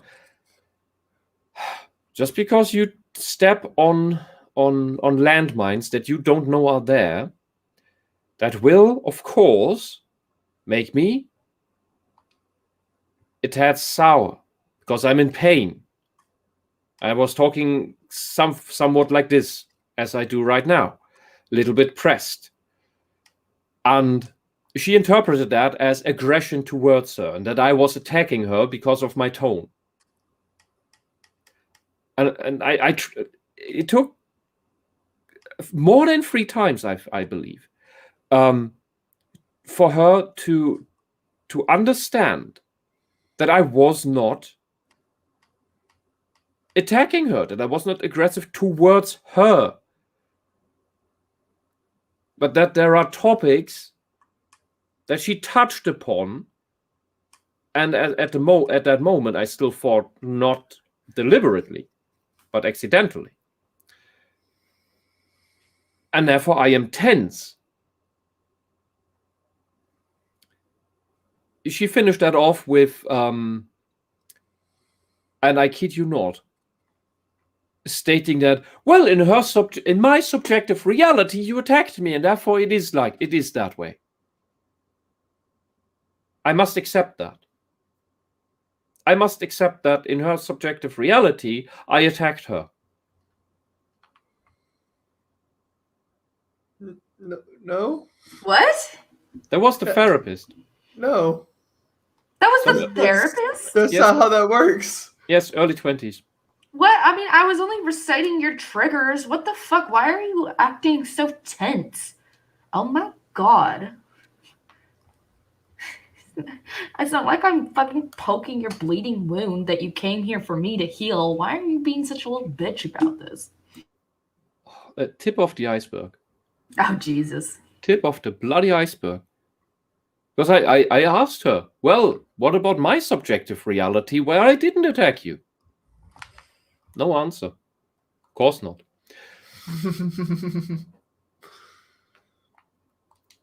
Because what these narcissists and psychopaths want of you is that you just replace your subjective reality, as they say, with theirs. They claim that everyone has their subjective reality and that is fine, and those are all valid and they all have to be accepted, but really they want you to replace yours with theirs. And that is how they are natural gaslighters. Because anyone who is not insane believes in objective reality, or who's not been brainwashed, at least. Without questioning this, without someone having to ask you, well, what happens if I throw a hammer at your head? Is that just subjective? Is your broken skull just your subjective problem? Can you just subjectivize that away or something? Then they Can will you subjectively just go into God mode and not feel pain? Yeah, X and Zero, that is not a women problem, although it happens a lot. Female psychopaths are rather not addressed very often, especially by the law, because they are more prone to committing psychological violence over physical one. As a woman that grew up with girls, yes. I have never been physically bullied, but by God, was my mental health ruined by small children. Mm-hmm. Of course, I was a small child myself, but yeah. The thing is, sinister. The thing is, these people do not stop past childhood, past adolescence. They will do the exact same things when they're 30, 40, 50, 80 years old. And that's not just little things on the schoolyard. That is the adult world, and that kills people. And that is their intent. I'm not kidding. Just today on the Discord, I cited a book by, what was the name? I keep forgetting. Just always remember her last name. Marie-France Hirigoyen. Japanese surname? No, last name. Surname is the first name in English, I think. No, surname is the last name. Surname is the last name? Okay. Sir, because it derives from sire. Ah, okay. French psychotherapist. She wrote a book in 2001 called Masks of Malice. I don't think it has been translated into English, sadly. And it very much I still haven't gotten through the whole thing. I have it for 4 years, and it's hard picking this thing up because every line in that thing is a brick to the face of realizations about how gaslighters, narcissists, antisocials operate. And she correctly identified 20 years ago that behind their psychological abuse is an intent to kill. They just understood that they can't do it physically because that will reap repercussions. That was an unnecessary alliteration.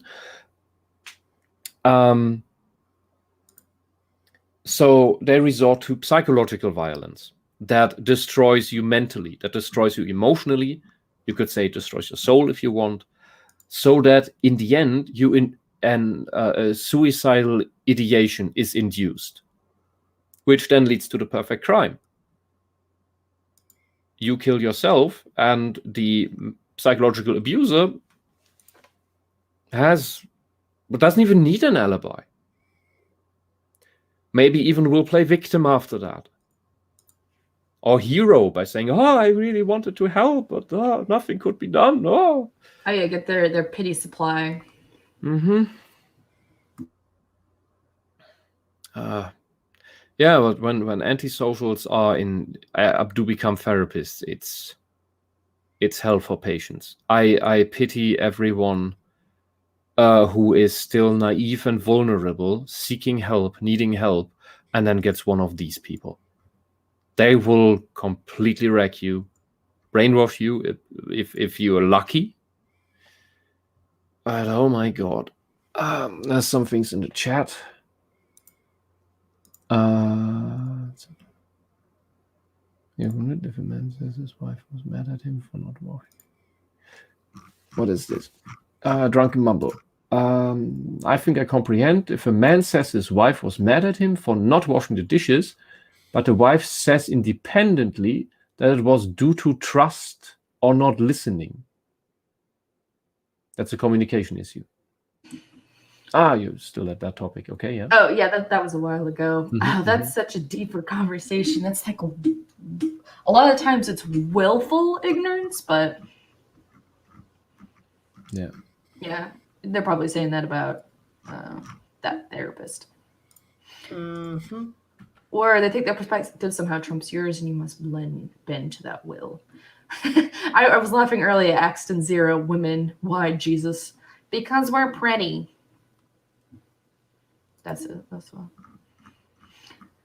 People bad in psychology are going to study psychology, become therapists. People who lack cognitive capacity are getting a PhD. What's going on in the world? Yeah, you would think that there would be like a process to weed out these types of people to go into this field of vulnerable people? No, it's predators looking for prey. That's not all. There's also lots of people going into studying therapy in order to just therapize themselves. Those people are completely useless for other people. And you cannot therapize yourself by studying psychology. It's not how that works. If you think that's your idea of solving your own problems, no. Yeah.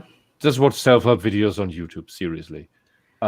You get a better understanding that way. I'm not kidding.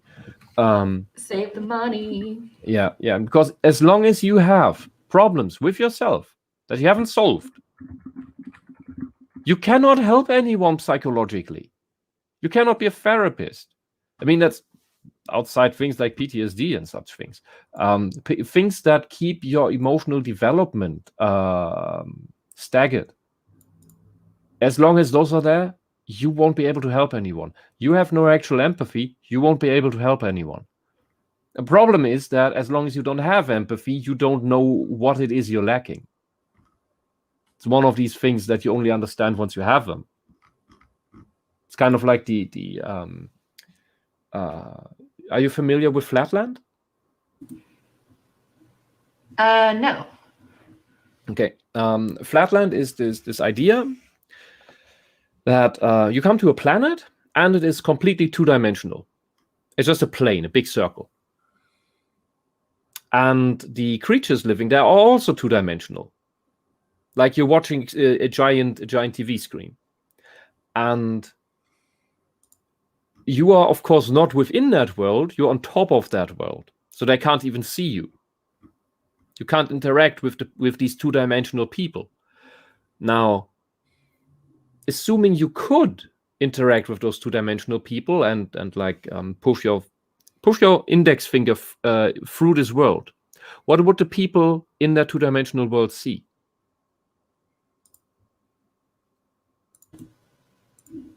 Just things collapsing. It would just turn into nothing, wouldn't it? No. Let's say there's a plaza, and you're not damaging the world. It's just let's say you can like a ghost, you can push your finger through that world. What would they see? A line. Exactly. If you look from above, it's a circle, but what they see is just a line that gets maybe it gets bigger as your finger gets a bit thicker. Then you pull it out again, and the line gets smaller at the tip of your finger and disappears. They have no concept of a third dimension. How are you going to explain, even if you could talk to them, if they could hear your voice, how would you explain to them that you are a three-dimensional creature? Oh, is this what is it, Plato's cave with the shadows on the walls? Not exactly. Not Oh, exactly. It's a bit different. Okay. Yeah. Because this is usually the example that we use to explain to people, well, if there is a four-dimensional creature trying to tell you what four-dimensional space looks like, would you understand? Eric Weinstein did this. I think Eric, is he the math guy? I keep mistaking the two. I think Eric is the math guy. Okay. He gave a very good telling of this story on Joe Rogan a couple of years ago. Like if the four-dimensional being tries to explain four-dimensional space to you, it's going over your head. You have to have actually experienced it, become a four-dimensional being to really see what's going on and how to use it, and then it becomes natural. And it is the same thing with actual empathy. As long as you have not ever done this concept of trying to see the world from someone else's perspective, from someone else's shoes, like what you do in true role-playing. Like it's not just dungeon hacking and you play yourself, but you build a character that is different from yourself, and you view the world from that character's perspective to interact with people. Like you understand how that character ticks and what answers that character would give, how the character would react in specific situations. That is a different reaction from what you personally would have. That is in part empathy. And I came across a policewoman once for taking police reports, and I tried to explain this to her because she couldn't wrap her mind around a case I was telling her about. And I told her about this, putting herself in the shoes of someone else to understand what that yeah, for her this is a very complicated thing. I understand that, but now try to see how complicated that is for me to puzzle through, because I am in the center of this entire thing. I cannot just step out because it's too much and look at it from the outside. because that's the problem with trauma. You're stuck in the center of it, like it's a spider web that's rubber banding you back into the center of it. And she said that sounds insane. Nobody ever has told her something like putting herself in the shoes of someone else. That was something she could not wrap her mind around doing. This woman was in her late 40s, early 50s. And trust me, she had a lot of other narcissistic issues. The odd thing with many narcissists that I have noticed is that if you know key features of narcissism that are described in books, like the Covert Passive-Aggressive Narcissist by Debbie Mirza, or Mrs. Hirigoyen's book, or is it Stephanie Sarkis' book Gaslighting, which is, I'd say, 90% okay,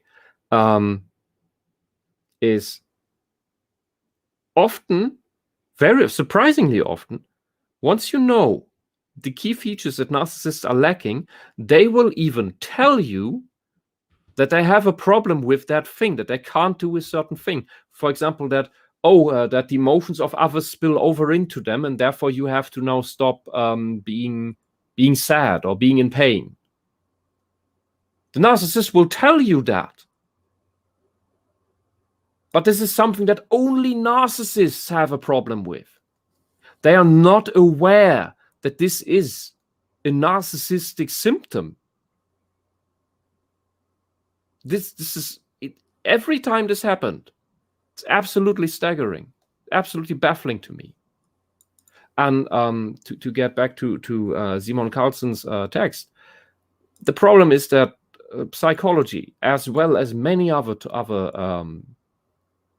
professions, social work is the same deal. They do not have any filters for emotional immaturity. Those simply don't exist. And I think it is, if we want to make the world a little more sane and less abusive, honestly less abusive, we have to figure out what reliable filters for emotional immaturity are, so that we can keep the narcissists and the worst versions of narcissism out of those fields, and then maybe out of other fields as well. And rather maybe even find something where we can get older narcissists into a more mature mindset. Sam Vaknin is researching into this. He's one of the very few people who do. He has some wacky ideas. I do not agree with everything, but hey, then I'm a layman. That's the core thing. And this is something I want to talk about later on the channel at some point. I hope I'm not overwhelming everyone with this tangent. You're not. No, I find it interesting. I'm just listening. Okay. I don't want to discourage you entirely from going to a psychologist. It's just a bit of a lottery. Like there's one tip I can give you if you're really looking to find a therapist. Bad therapists will be able to give you an appointment within 1 or 2 weeks, relatively quickly. Let's say at best within a month. And good therapists have waiting lists of 2 years, or even have closed waiting lists, because they're enough to last until the end of their lifetime. I leave you to figure it out on your own, if I haven't told it on previous streams before, to figure out why that is the case. I suggest you go to the therapist that has a 2-year waiting list. Then it still takes 2 years for you to actually see that therapist. But it's more likely you get a good one. There's a reason why people are cluttering up there. Right. Another thing is, don't be afraid of dropping your therapist if something rubs you the wrong way, because you will know deep down, even if you're like very unsure of yourself, when something is wrong, because you will doubt it. And like, just drop them in a hat. Or if something's wrong, just be like, fuck you. I'm paying you. So why am I putting up with this shit? So, don't be afraid to go shopping around if you can't wait 2 years. Yeah, you don't need to pay a therapist for psychologically abusing you. Yes. Also, report them, because that's how you get rid of the narcissist. I mean, too few people do that, and it is understandable why. Because when you have severe problems, you don't really have any mind left to do that on top, to open up that other battlefield as well, which is why so many bad therapists stay in their positions. I'm sorry I interrupted you. What was I saying? Report them, because it might feel futile because nothing ever happens to them, but nothing ever happens because so few people report them. Yeah, oversight boards can only act when they get several reports from independent people. Because there are actual delusional querulants. They do exist. They really do exist. That complain about everything and everyone. I think in the current day and age we call them Karens. Yep. Oh, Drunken Mumble has a really good comment. Mm-hmm. Let's get some.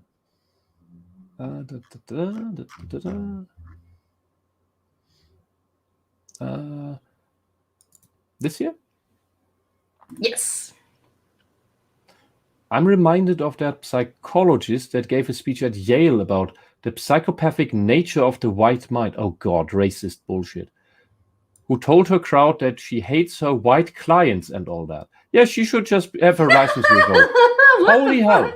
How did she not get fired? How does she still have a license?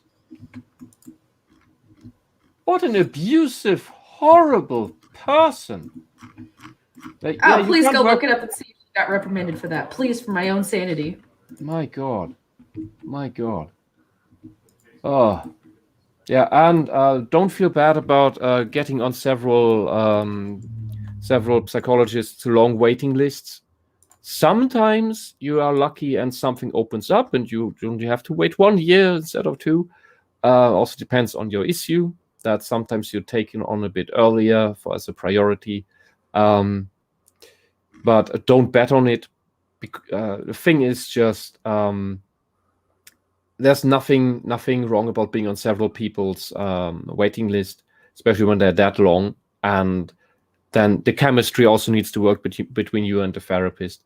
So you then still have other options that are where the countdown is still ticking, or you end up with a really good therapist, and then you can just get off the other waiting lists. With many therapists, it's that you naturally fall off the waiting list if you don't give a call that you still want to be on it every half year or so. Some want it every month. That is a bit tedious. But yeah, it's a mistake I made.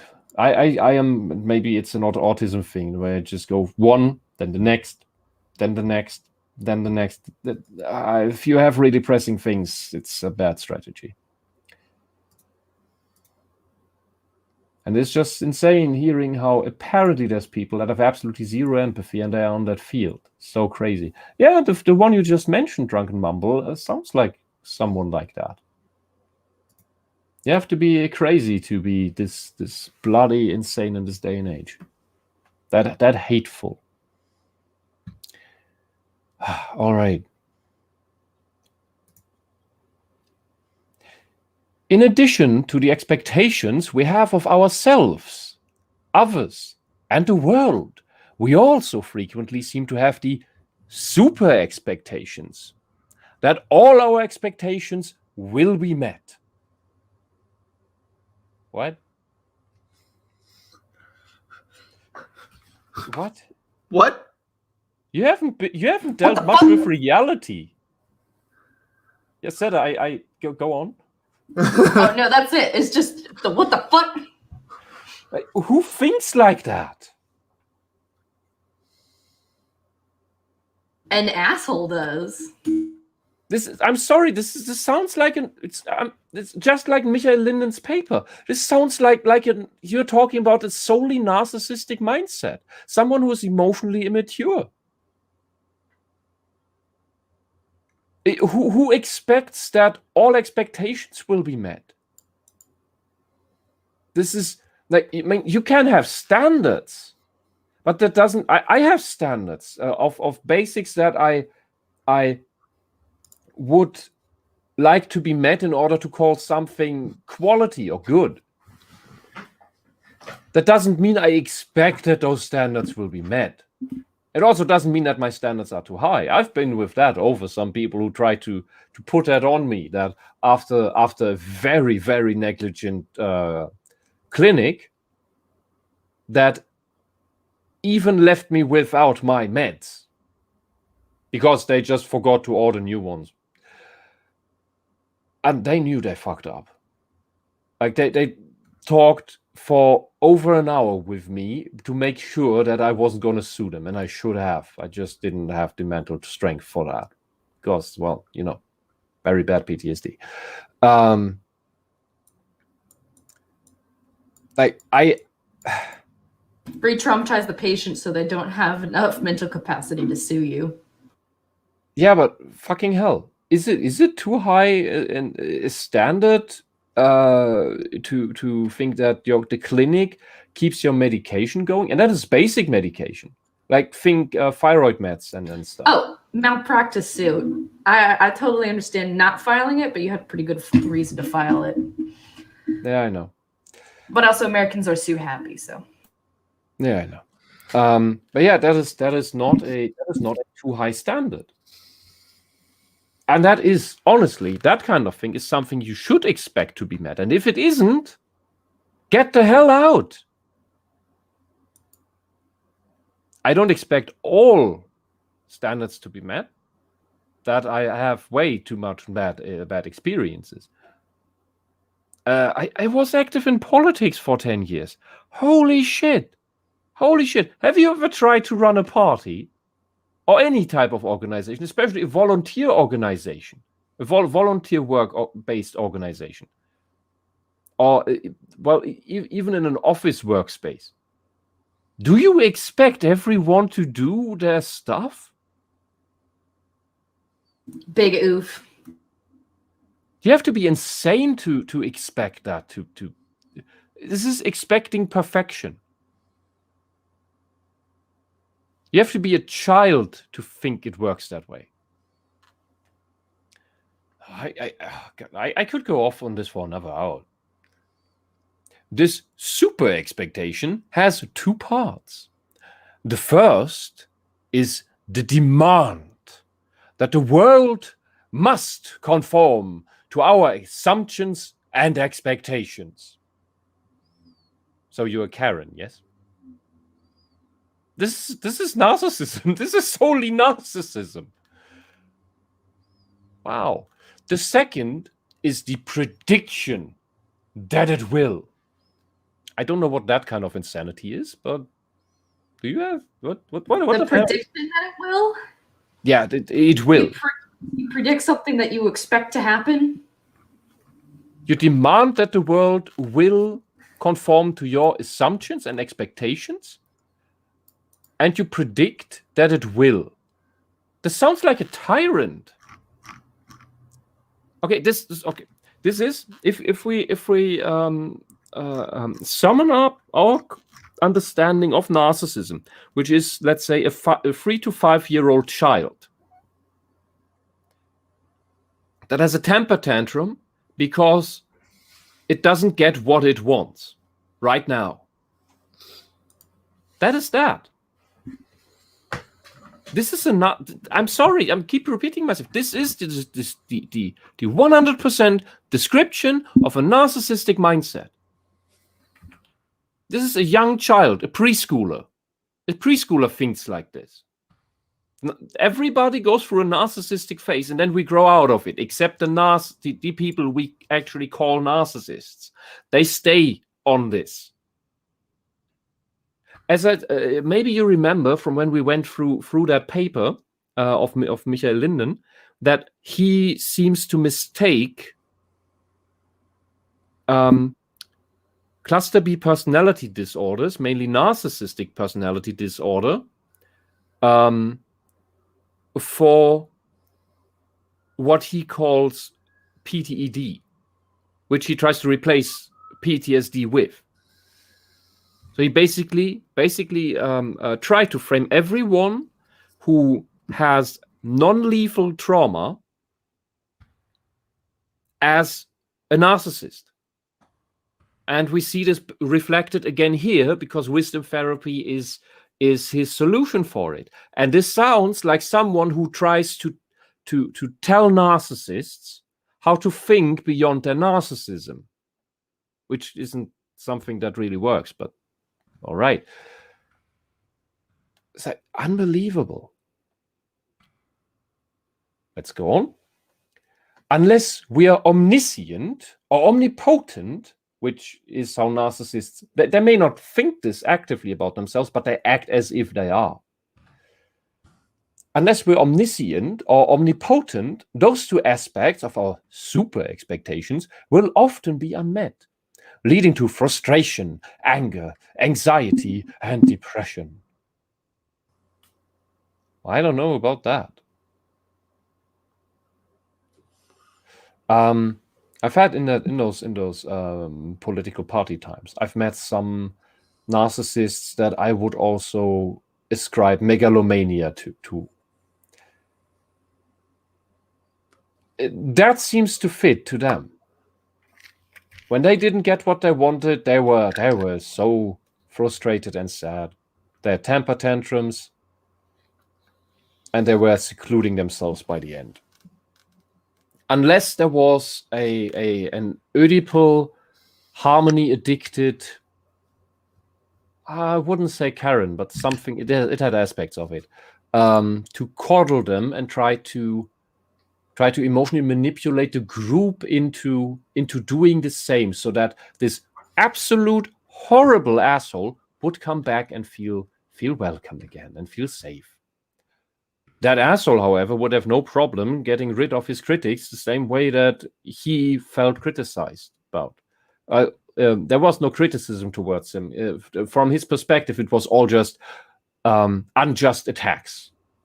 Because in his mind, everything he did was justified and perfect, even when he knew he was doing disingenuous stuff, even criminal things. There's one case. I think at least half the German LARP, fantasy live action roleplay scene, knows about this guy, because he's tricked lots of people out of stuff and never paid his bills. For one, was also not a very welcome role player, because he always played those perfect characters.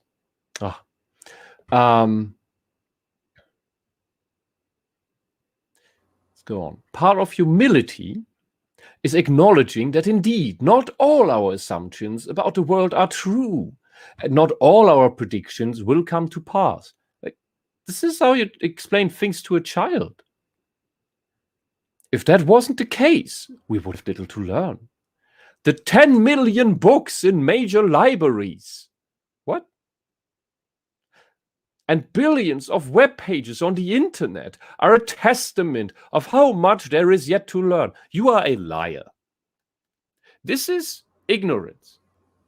There are 10 million books in major libraries, like cumulative altogether? I think it's more flippant and figurative. Yeah, fuck off. This guy tries to basically get us some quasi-objective elements into this subjectivist nonsense. The biggest libraries, I think, have 3 million books, and that's like the things like the Library of Congress in the US. That's one of the biggest on the planet, as far as I know, because they just keep absolutely everything. The German equivalent also has a ton. No, I think that's something about 6 or something. I did look that up once because I like libraries because I'm a nerd. I think Yale and Harvard they range about 3 million. But billions of web pages. This site was written in 2008, right? I want to see how many web pages.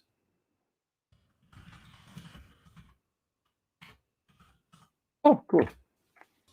2008. How many websites were there in 2008?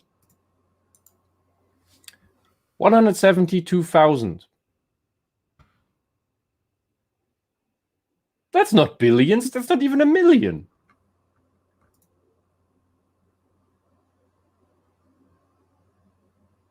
He's counting in the single thousands, not even the 100,000s. Okay. This site only goes to 2018 and ends at 1.6 million. There's 100,000 missing, apparently.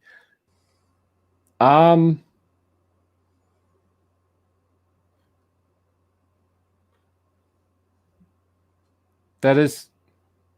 Oh no! Wait. Thousands. Okay, 1.6 billion in 2018. In 2008, 172 million. My bad, I jumped a thing. I jumped a comma. Point, period. But yeah, that's not billions. Especially not in 2008. I'm sorry, I'm nitpicky here. Let's see. Do we know? Have a number for now?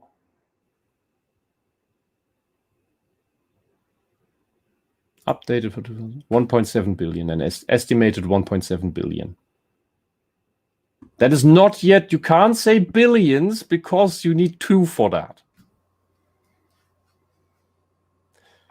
So we're not even now. 13 years later, we're not at billions. We didn't even have a billion when this page was written. Sorry for being an asshole. And also, there's so much bullshit on the internet.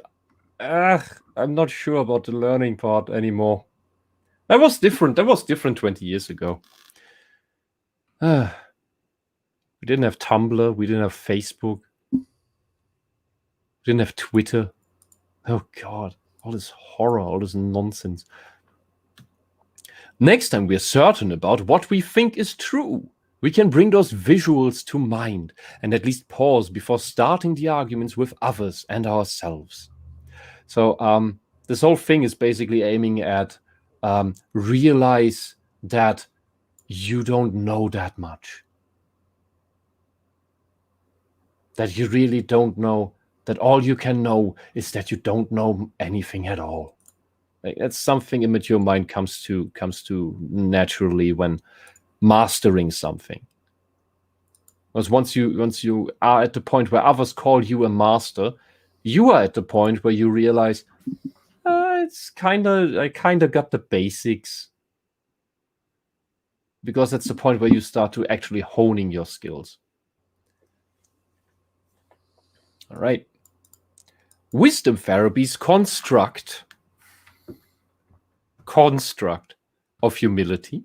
Wisdom therapy's construct of humility. That is a phrase, man. I think the proper way to phrase this is wisdom therapy's definition of humility, because this is not how I understand humility, the way they emphasize, the things they emphasize here. Oh, by the way, I have to tip out to make dinner. Yeah, you said so in the beginning. All right, I'll see ya. Yeah, till later. Wisdom therapy's construct of humility also includes an awe and respect for the grand scale of events of nature. Oh, I remember this part. This is where I would like Sarah to be on. Carl Sagan, in his book Dragons of Eden, provides perspective on the grand scale of events by contracting the history of the universe. Some 20 billion years.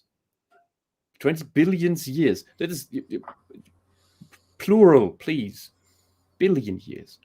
Into one cosmic year, and a Big Bang occurring on January 1, and us now being at the end of that year. When did we as humans appear in that cosmic year? At 10:30 p.m. on the last day, December 31. And all of human history has occurred during the last 10 seconds of that year. Wisdom therapy also incorporates a film by Charles Ray and Ray Eames called Powers of 10, which broadens our perspective regarding the grand magnitude of space, the same way the cosmic calendar does so with time.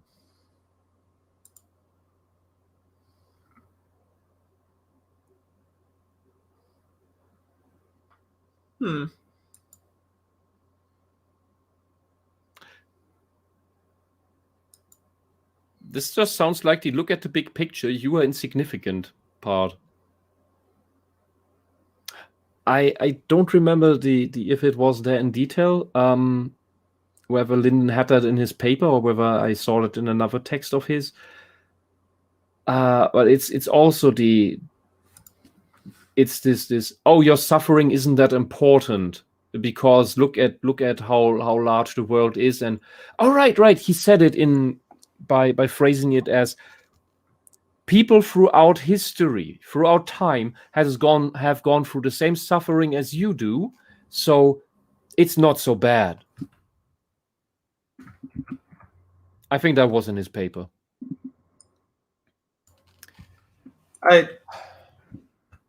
been so long I cannot remember.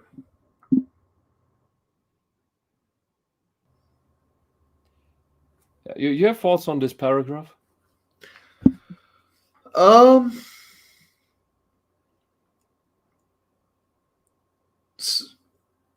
did, and now they're gone. My brain's starting to shut off. What, already? Barely did anything. It is close to going to sleep time. All right. Well, we started an hour later than planned.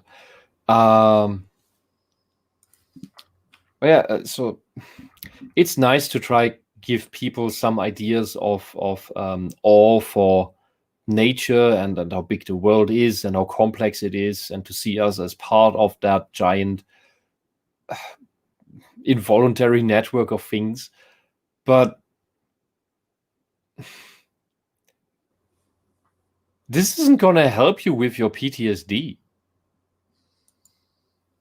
This is something that narcissists lack. Yeah.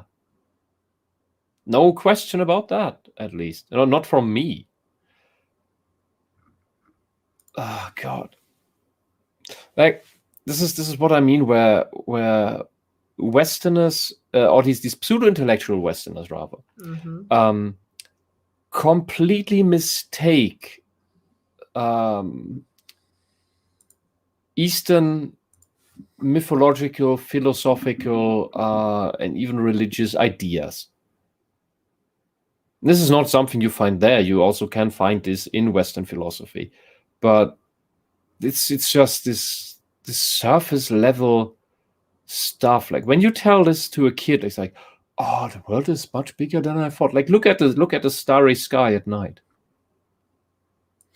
Yeah, we were discussing that earlier. Yeah, that is what naturally inspires this. Just look at that if you can. I know in cities you can't, but once in your life you should see a starry sky in complete darkness.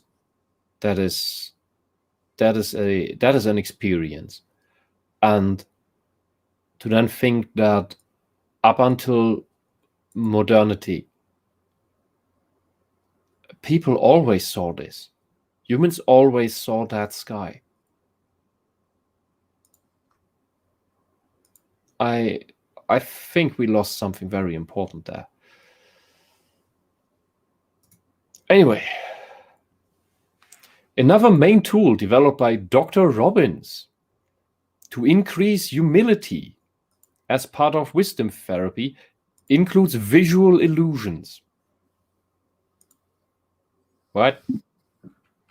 First, increase humility. That doesn't sound like a very nice sentence. You can increase humility by shaming people, for example. However, that isn't the right kind of humility. But visual illusions, I mean, just because of perception errors that you realize, things are different than what I expected it to be. Is that it? We all have a certain amount of certainty. This writing style.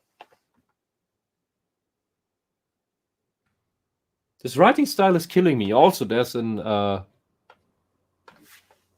space too much here. Boop, boop, boop, boop. Oh, God. Oh, there's another one here. We call this a clamp because there's a space too much clamped inside. We all have a certain amount of certainty and arrogance regarding what we think and see. Yeah, you're just talking about narcissists who have an abundance of that. It turns out the two are interconnected with sayings such as, "I'll believe it when I see it." No, man, that's the opposite of what you just said. That is doubt. This is what the fuck? This is someone who doubts, someone who wants to be convinced that something is real, while the person you talk about before, or what you've talked about before at large, is someone who assumes everything to be. Someone who claims to know when he doesn't. Bloody hell. Visual illusions serve to shake up that arrogance and facilitate a humility regarding not only what we see, but bridging that over towards uncertainty and humility regarding what we think, expect, and believe.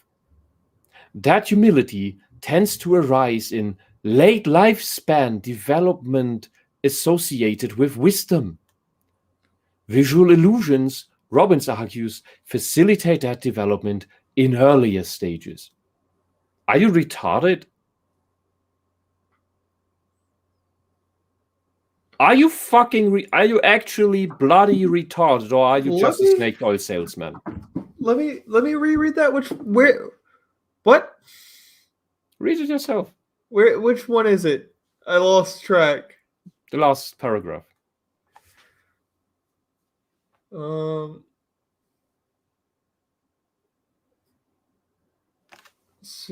certain amount of certainty and arrogance regarding what we think and to interconnected sayings such as, "I believe it when I see it." That is just a colloquial term saying that you need to see the facts before you believe anything.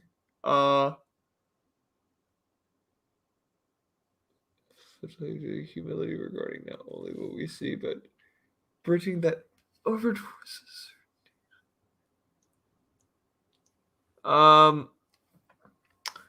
that none of that makes any sense. This is seriously for people who have no concept of thinking outside their own heads. Which is a metaphor, by the way. It's just for the autists here.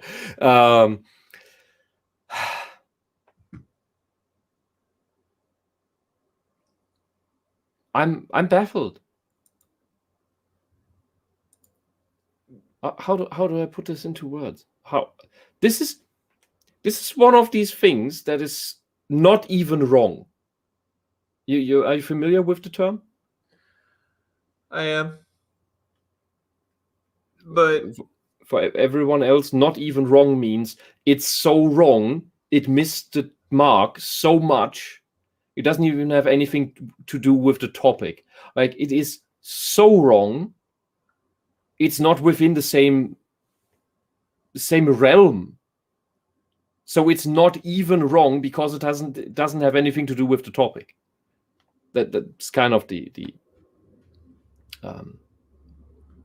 it comes from a professor criticizing some students' homework who completely missed the topic. You wanted to say something? I completely lost it. This guy assumes that people only develop this kind of wisdom late in life, by which I assume past 50.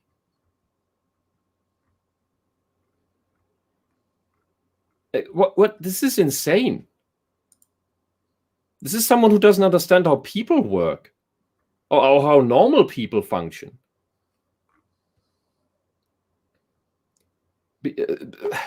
People in their teens understand this. In their 20s understand this. Some even in their preteens understand this. And it seems to me like he may be trying to talk with someone who is, in this case, keen on objective reality. Like, I want proof that I am wrong, or I want proof that you are right. And he is now trying to induce us into, just have you not, man, you really need to open your mind. Just, man, can you just not just imagine if creationism was right? Hey, man, you just need to be open-minded, man. Like, free yourself from your assumptions and objective reality. He wants us to open up into belief and into subjectivism. That's what this comes across to me.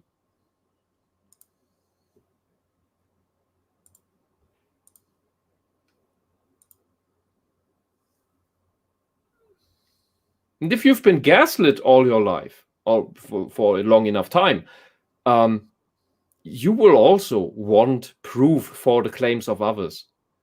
Because gaslighters, they try to tell you the opposite about reality and force you to believe it, and will slander you for not doing so. So it's a healthy development to ask for proof. I think it's highly detrimental to remove that from someone. Yeah, there's always extremes in both ways, for sure, but this sounds like bullshit. So humility is assuming that you can be wrong. This is what he's trying to tell us. Okay, you're talking to narcissists. If you try to tell this to someone who's been gaslit all the time, you're just gaslighting that person further. You're just continuing the psychological abuse. Congratulations. You tell this to an objective rape victim. You're going to psychologically torture, injure, traumatize that rape victim. I find this disgusting. This whole thing is disgusting. How would you describe humility? Being able to point out your own flaws and correct them. Mm-hmm. What age would you, for a healthy human being, what age would you ascribe that ability to, where that net comes by? Usually around 18 is whenever you start getting humility. But usually whenever you're in high school and around your peers, you start to learn humility more and more. But nowadays that people don't know humility. They correlate humility with being humiliated, and they're not the same thing. That's an interesting way to put it. Yeah. If these things are only, he expects these things to only come late in life. That I would think only to be true for narcissists, and even that is rather a rarity. We have to keep in mind the Wisdom Therapy, trademarked, Institute is in California. Cesspool state of narcissism in the United States at this point. And probably already in 2008. Services. Psychotherapy.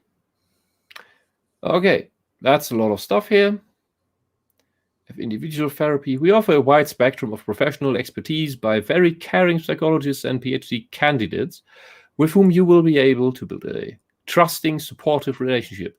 The practice of wisdom therapy is tailored to your needs. The first session intake will enable you to provide a comprehensive background and your current needs. The care providers will likewise provide an overview of the approach and answer any questions you may have regarding ongoing blah, blah, blah. Yeah, so this is standard stuff. Couples therapy. Oh, great. Conflicts in relationships and marriage are unfortunately quite common. Wisdom therapy works with couples by incorporating its primary components of CBT, mindfulness, meditation, and humility towards improved communication and reduce conflict. Well, in part that can work if you incorporate actual communication techniques, which seem to be lacking in comprehension so far on this website. Like, hey, take a break and check with each other, what are we talking about? What do you think we're talking about? Or if you argue about a certain term all the time, take a break and ask each other, how do you understand this word? And oftentimes it will just be because you both understand one word completely differently. And that's why you argue, because you talk past each other, because you're speaking a different language. You make the same mouth noise, but what you convey is a completely different meaning. And that's why there's conflict. You can't resolve the conflict because you're not talking about the same thing.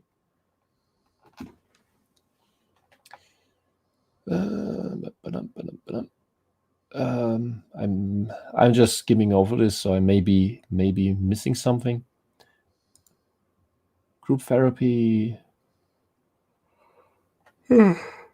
for anger management, stress management, shyness and social anxiety. Oh, parenting challenges and solutions, pain management, trauma and recovery. Yeah, not with your shit. Not if it's just this shit here. That you do not treat trauma with this. No. Go away. Sit in the corner and show some humility. Grief, loss, and bereavement. Living with menopause. What? Well, it can cause some mental issues. It can cause some mental issues because, man, some women go with it perfect, go through it perfectly. Others turn into balloons, and they can't do anything about it. Men and midlife crisis. A place of safety for teen women. The Quest Group for teen men. What is the Quest Group? Do I want to know that? Teen men, you mean boys? Teen women, girls? What the hell is this language? Why are these people trying to brand teenagers as adults all the time? Because a lot of adults today are pretty much just teenagers. They never matured outside of that.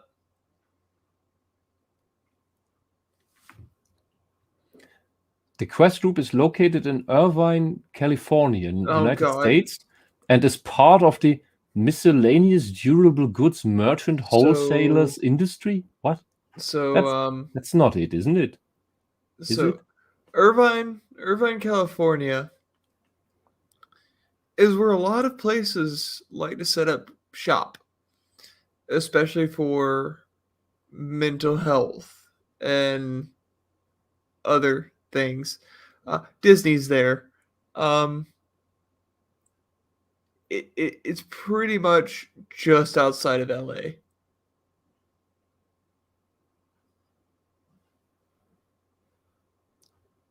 So this doesn't surprise me.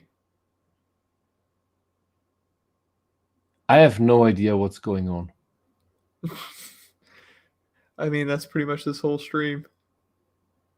No, I have an idea what's going on with there. No. It's just bad. For me, I have a hard time understanding what they're even trying to say. Oh, that I can understand. I'm just baffled all the time. Like, what? You can't write this? Yeah, that's it. The Quest Project. Helping boys grow into healthy men. It's a 10-week intensive group therapy program for boys. Program is structured around 90-minute group sessions. That blah blah blah blah blah. Why does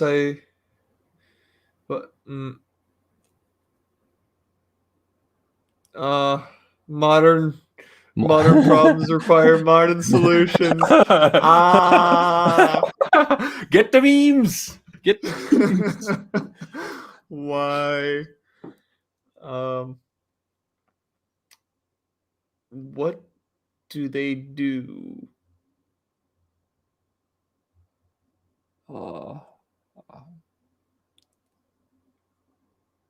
Address depression, bullying, anxiety, anger, apathy.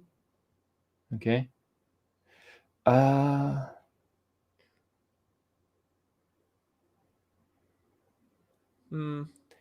Okay. Real life tools, process emotions, relate to others, forgive the past, take responsibility. Okay.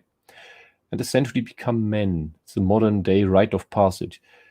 A modern day rite of passage is getting bullied in high school, standing up to your bully, and then becoming friends with your bully. A shonen manga?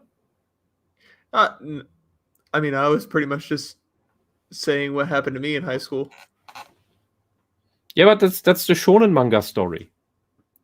Yeah, but it's you have your nemesis, then you beat your nemesis, and then you become friends with your nemesis. Yeah.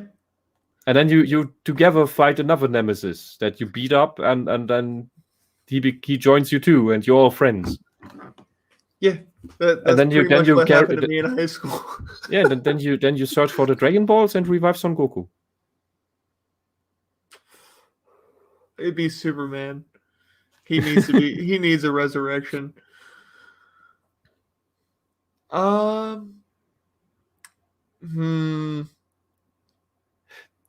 This veteran might be good. Yeah, might be not as shit as Michael Linden. So we're not condemning everything right off the bat. There's just so much bullshit going on in psychotherapy.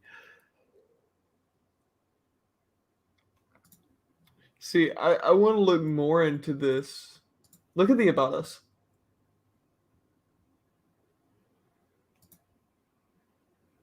Mission and vision and values. That one. If it loads. Yeah. There we go. Uh-huh. Basic stuff. Foster generational public that serve as role models for future. Yep. Bravery. That's a good one. Move against the grain of culture to equip boys with the courage and tools to be themselves. We challenge them to be better and challenge ourselves to confront the status quo even when society expects otherwise. You can read this in various ways. Yeah, you can. What's the next one? Intentionality. We know that real growth happens on purpose, so we don't mess around. From design to implementation, the program is built without fluff.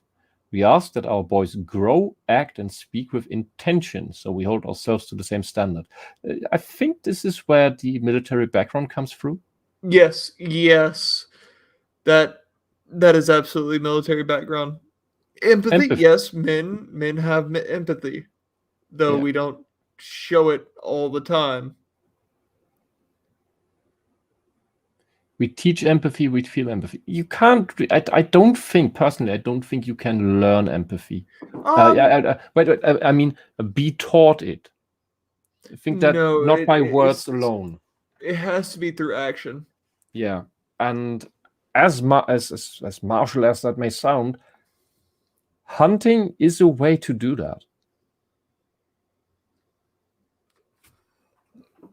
And I personally, I think that is where men developed it initially, evolutionarily speaking, because you require empathy in order to understand the prey and potentially the predator that's trying to hunt you. So you can anticipate what the prey is going to do, how it will react, so that you can get the prey. And this is why men do have empathy. And in my personal experience, more often do men have empathy than women do.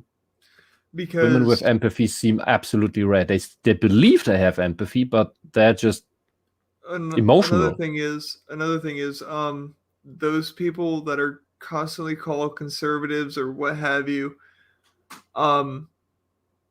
seem to have more empathy for others than the far left, because I wouldn't consider myself conservative, but I see where they're coming from. I also see where the far left is coming from. However, if you look at it from a logical and coherent point of view and look at how humans are by nature, none of what the far left wants ever comes about. Because they reject the idea of human nature.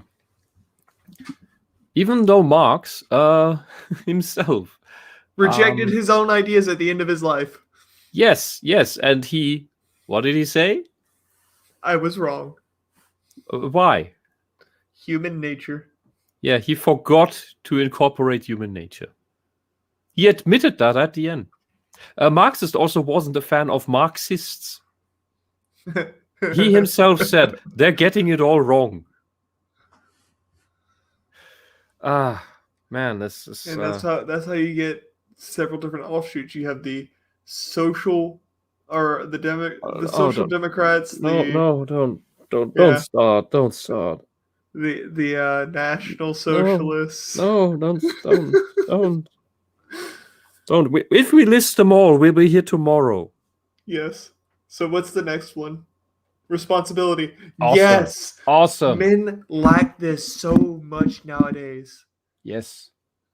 That's also how you get narcissism out of women. Although you first need to crack open the narcissism before you can give them responsibility. There needs to be empathy, already needs to be there before you can give responsibility.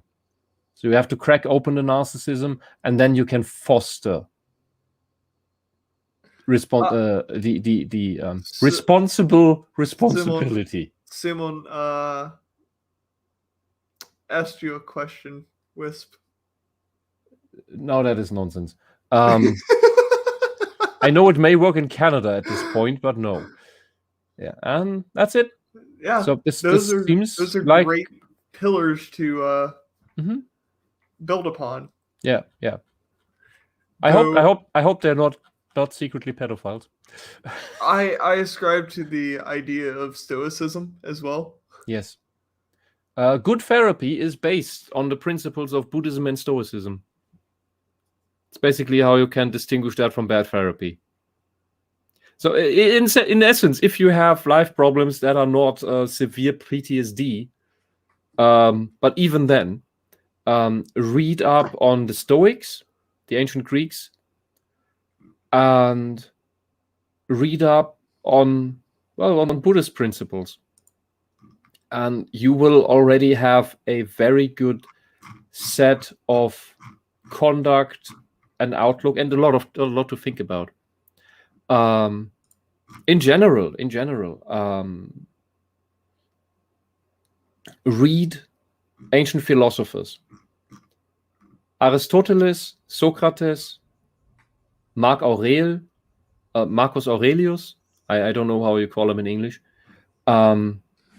Marcus Aurelius. Okay. Franz von Assisi. Mm-hmm. Machiavelli. Oh yes, Machiavelli. And you will understand that Machiavelli was not an evil man writing an evil book on how to do evil things. Rather the contrary. It is. If you learn martial arts not to beat others up, but to defend yourself against people who want to beat you up or want to beat up others. Same thing for owning a firearm.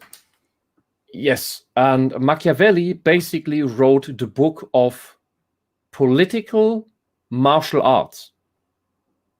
You learn that book and you know how to defend yourself against tyrants, because you need to understand how they operate.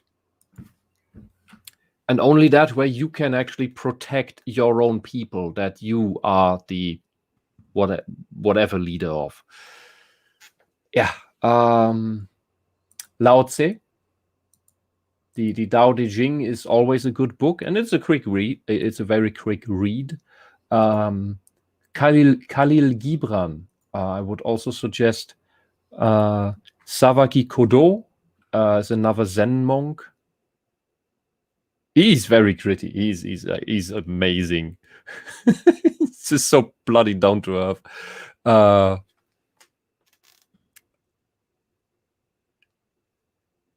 There's tons more, but I think this is a good dirty dozen to get into. Later on, you can go into Nietzsche if you want, like guys like that. Yeah. Read philosophy. If you're depressed, read philosophy, but don't read the shitty ones. There are a lot of shitty philosophers.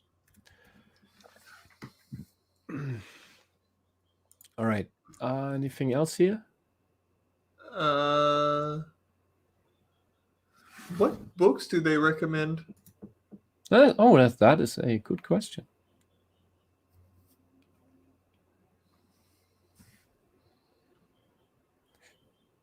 Okay, this is from himself.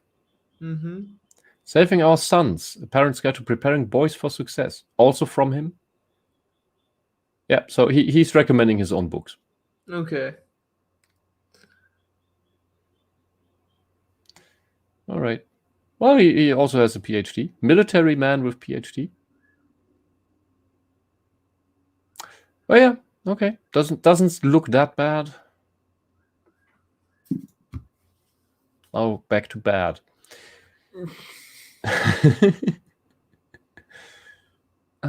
Do we have strategic partners?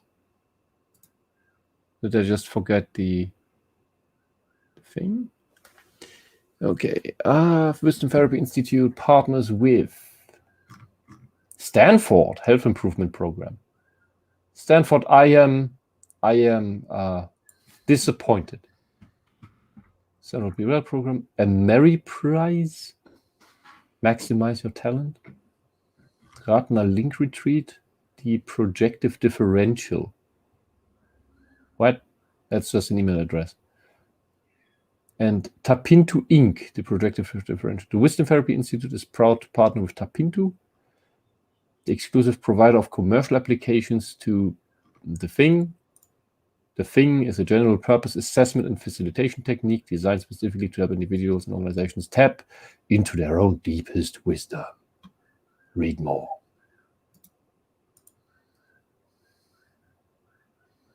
Isn't that the same text? Yeah. Oh, there's the one more paragraph.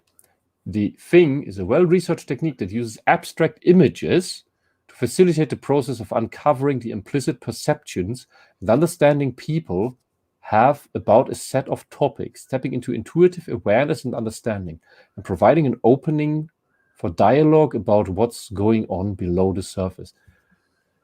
The goal seems almost good, but again, I will tell you, Soto Zen meditation does this already. Does this. It gets this. Oh, God. You can have this all for free. Taizen Deshimaru Roshi wrote 2 important books. And I don't think if they're in English, because he's all the stuff is in German and French, I think. Zen in the Martial Arts of Japan. And what's the other one? Do I have it in the new bookshelf yet? Damn.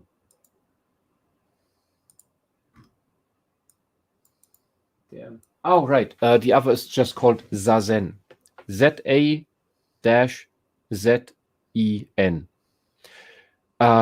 Those 2 books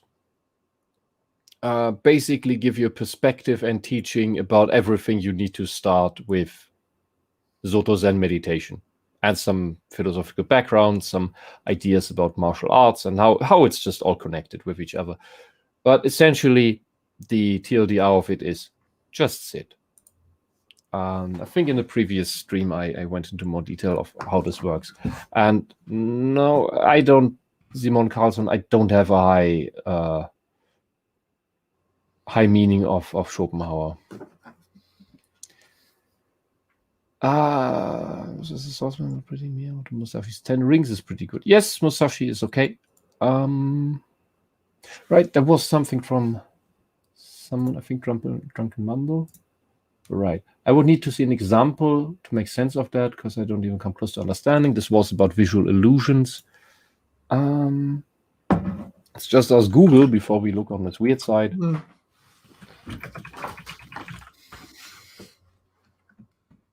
Visual illusions. Plop. So, this is all this nonsense. So, a common one would be tricking you into seeing 3-dimensional when it is just a flat surface. However, what this guy rather means are things like this. What do you see in this picture? And there's tons of versions of this, as you can see here. I see 2 men. Don't you see a vase? No. You know, I think it's my autism mind that I see both things at the same time all the time. Oh, I see both things. And it is, yeah, but instantly, and is driving me nuts. The second one, yes. The second one, I see both instantly at the same time. It's driving me nuts. I can't look at these things for very long because that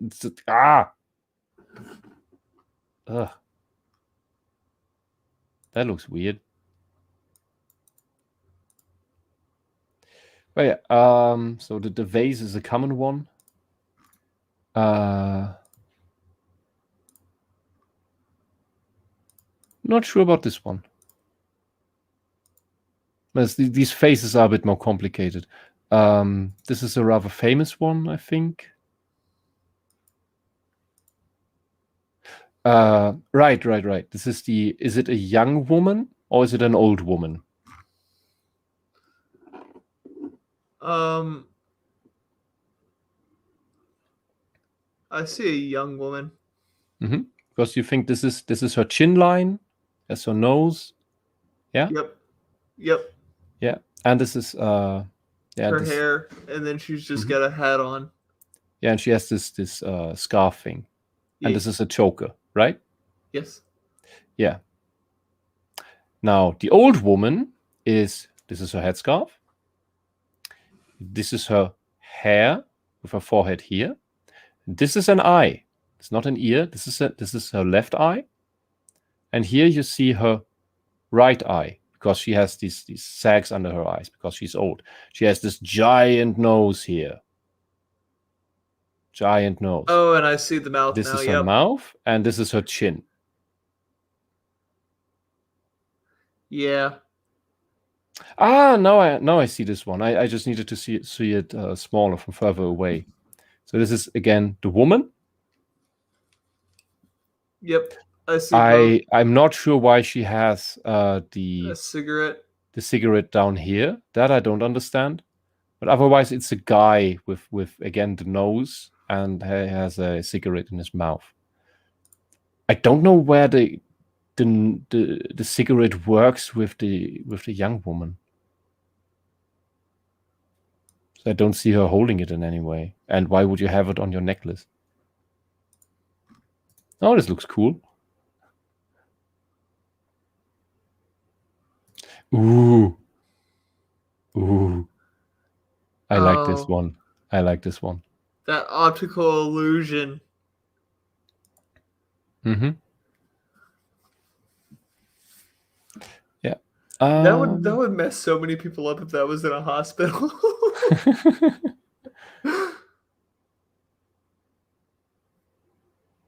This reminds me of going through any Tool album. Yeah. Here's another one. Another kind of illusion. How many legs does it have? That's not the only issue. That's the only issue I see. Oh, yeah? Wait, where are the legs going? Yeah. This is an Escher elephant. An Escher-Fant. Yeah, this is a classic one with some visual help. It's an impossible item because it's not properly connected. And yeah, this looks better this way. So which one is bigger? Same size. Mm-hmm. But it's the perspective lines that make it look bigger. It's also something you need to learn for actual drawing. Yep. Then there's other tricks, like you see here, the other triangle is implied. So it's kind of what's meant with optical illusions. Here's another one, interesting one. Here you see it better. So is this circle bigger or this circle bigger? Or is this smaller? What? So which of these circles is bigger and which is smaller? The ones in the center. Hold on.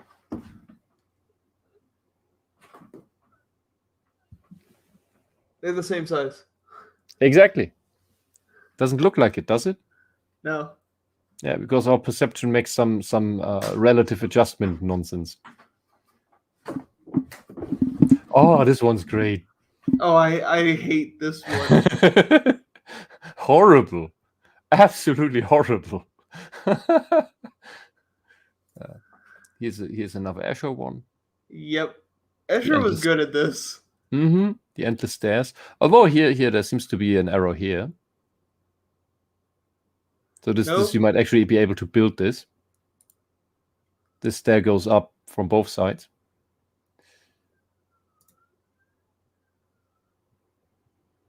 Ugh. Horrible. Horrible.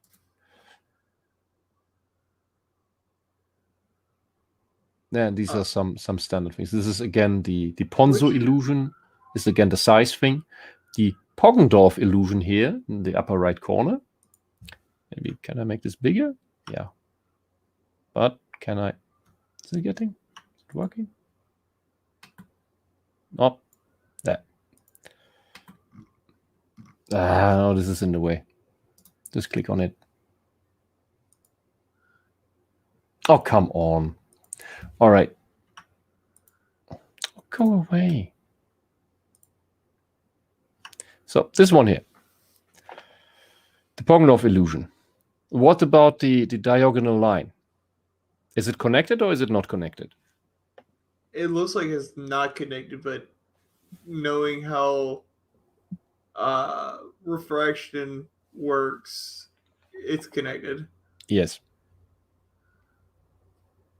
or the Wendering illusion, it gives you the impression that the lines, the horizontal lines, are curved. Yeah. In reality, they are straight lines in parallel. Same with the Zollner. I'm not sure what's going on there. So if you look at it, it looks like it's closing in, and they're getting closer together, but they're actually just parallel with one another. I don't think that one works on me. Really? Yeah, that's strange. Very subtle. Very subtle. I have to force myself to see them askew. Funny. Yeah, well, not everything works. Boop, boop, boop. So, I hope you got an idea of visual illusions now. Yes.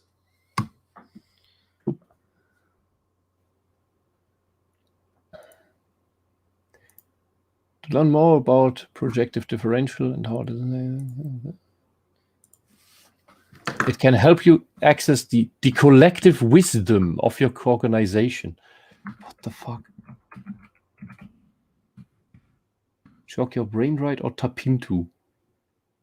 Or contact Stock McGullow? What the hell? California is a very weird state. It's put right. There's no pixel between the border. Oh god. Bad web design. Bad web design. What is this? Engage your right brain processes. Tap into your intuition. Oh. Okay, this is something for another day. This is something for another day. All right. Wisdom Therapy Institute events.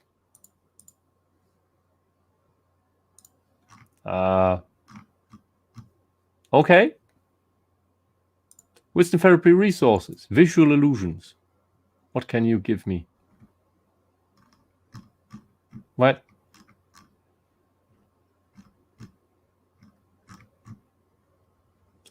Nothing? Nothing. They give you nothing. Nothing. Quotes. Oh, well. Oh, that's a lot. It's unbecoming for young men to utter maxims. Forgive your enemies, but never forget their names. I find that the harder I work, the more luck I seem to have. What? Thomas Jefferson, that's a... What does this have to do with this? The full use of your powers along lines of excellence. The full use of... Kennedy didn't know how to sentence structure, apparently.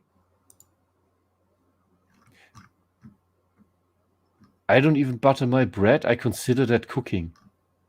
Catherine Sabrian. What? What? That sounds weird. I don't know anything about music. In my line, you don't have to. Elvis Presley. Okay. In choosing between two evils, I always like to try the one I've never tried before. Oh yeah, that's why a lot of people voted for Trump, because they knew Clinton. Yep. The graveyards are full of indispensable men. Charles de Gaulle. In the end, everything is a gag. Charlie Chaplin. How? Yeah. Go on. Tell that to your rape victim. Holy fuck. I do not feel obliged to believe that the same God who has endowed us with sense, reason, and intellect has intended us to forego their use.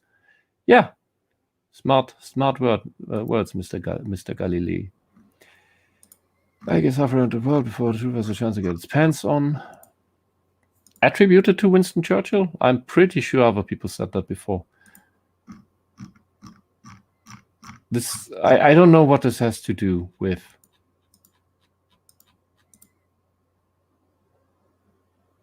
And then there's some songs apparently.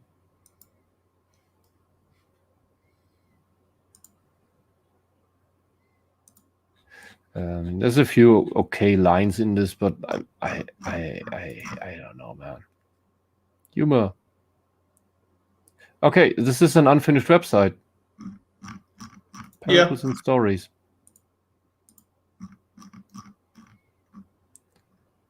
Hello? Nope. Readings. Nothing. Okay, this is an unfinished website. 2008. So, do you want to check out the other one next time? Therapy Wisdom? Yeah, because it's pretty late. Yeah, it's past whenever I was going to go to bed. Mm-hmm. Wanted to see what the presentation button does. I mean, there's not much left here. Oh no, this is wisdom. Why? Come on. Presentations. Ah, okay. The link was broken apparently. Come on. Come on.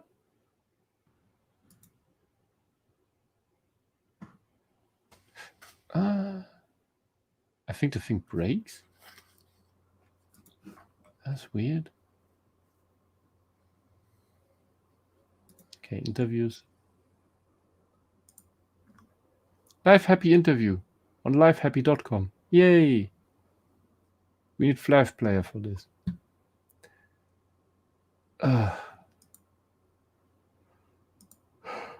Honestly, I am underwhelmed.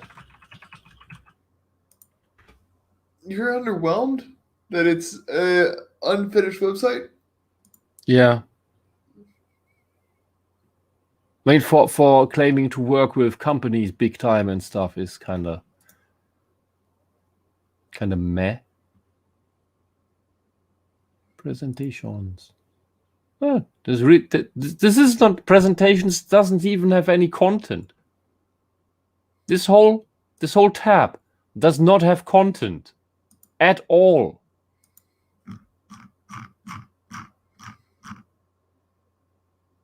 My God.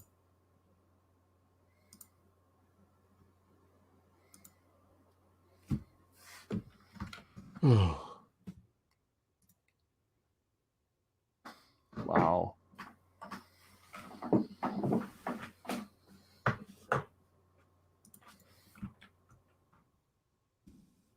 This is just horrible.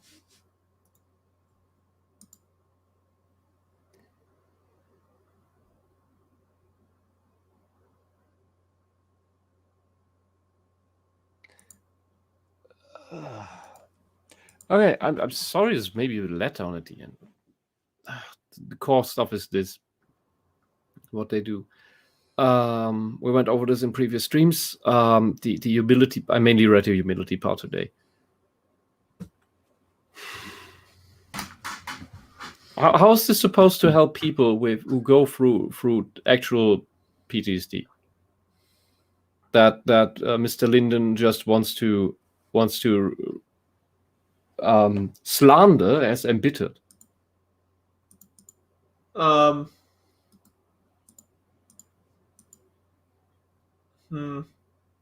That's a tough one. It seems he has no human compassion, if anything. Mm-hmm. And no, my opera is taking up way more. My opera doesn't take up that much. I'm at 29 gigabytes of RAM right now. It's not all opera, but a lot.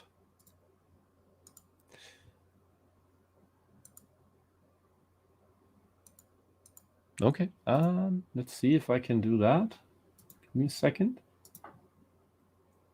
Mine's only up to 0.76 gigs. Are you happy? What? I can't read.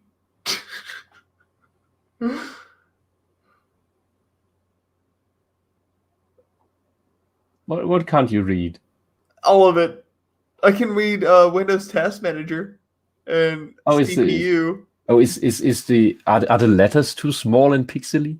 No, it's in a different language than what I know.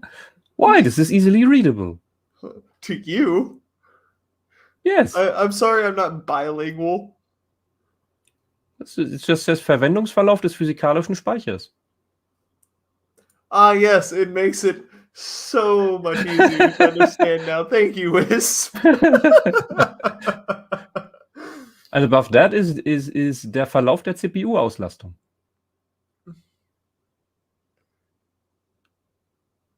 I don't know what your problem is.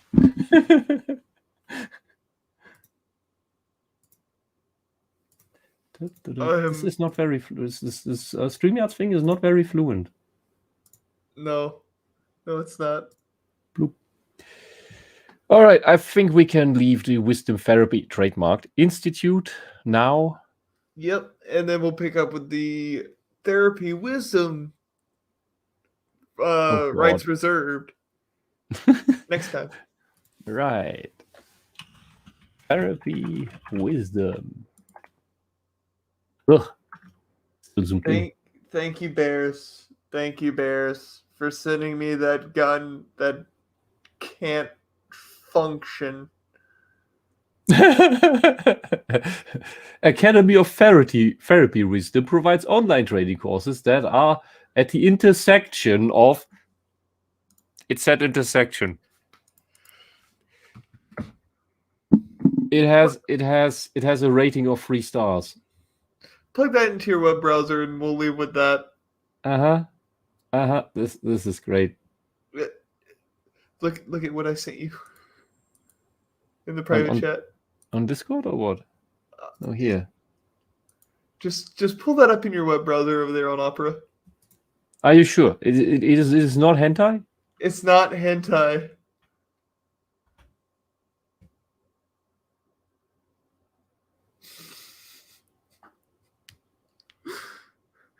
How does the gun function, Wisp? Look where the barrel is, Wisp. This is cool. I like this. Okay. That's a funny note to end on. Also, we still need to figure some parts about Mr. Linden's wonderful paper. How is this? How is this taken seriously? Oh, this is his old one from 2011. Okay. Anyway.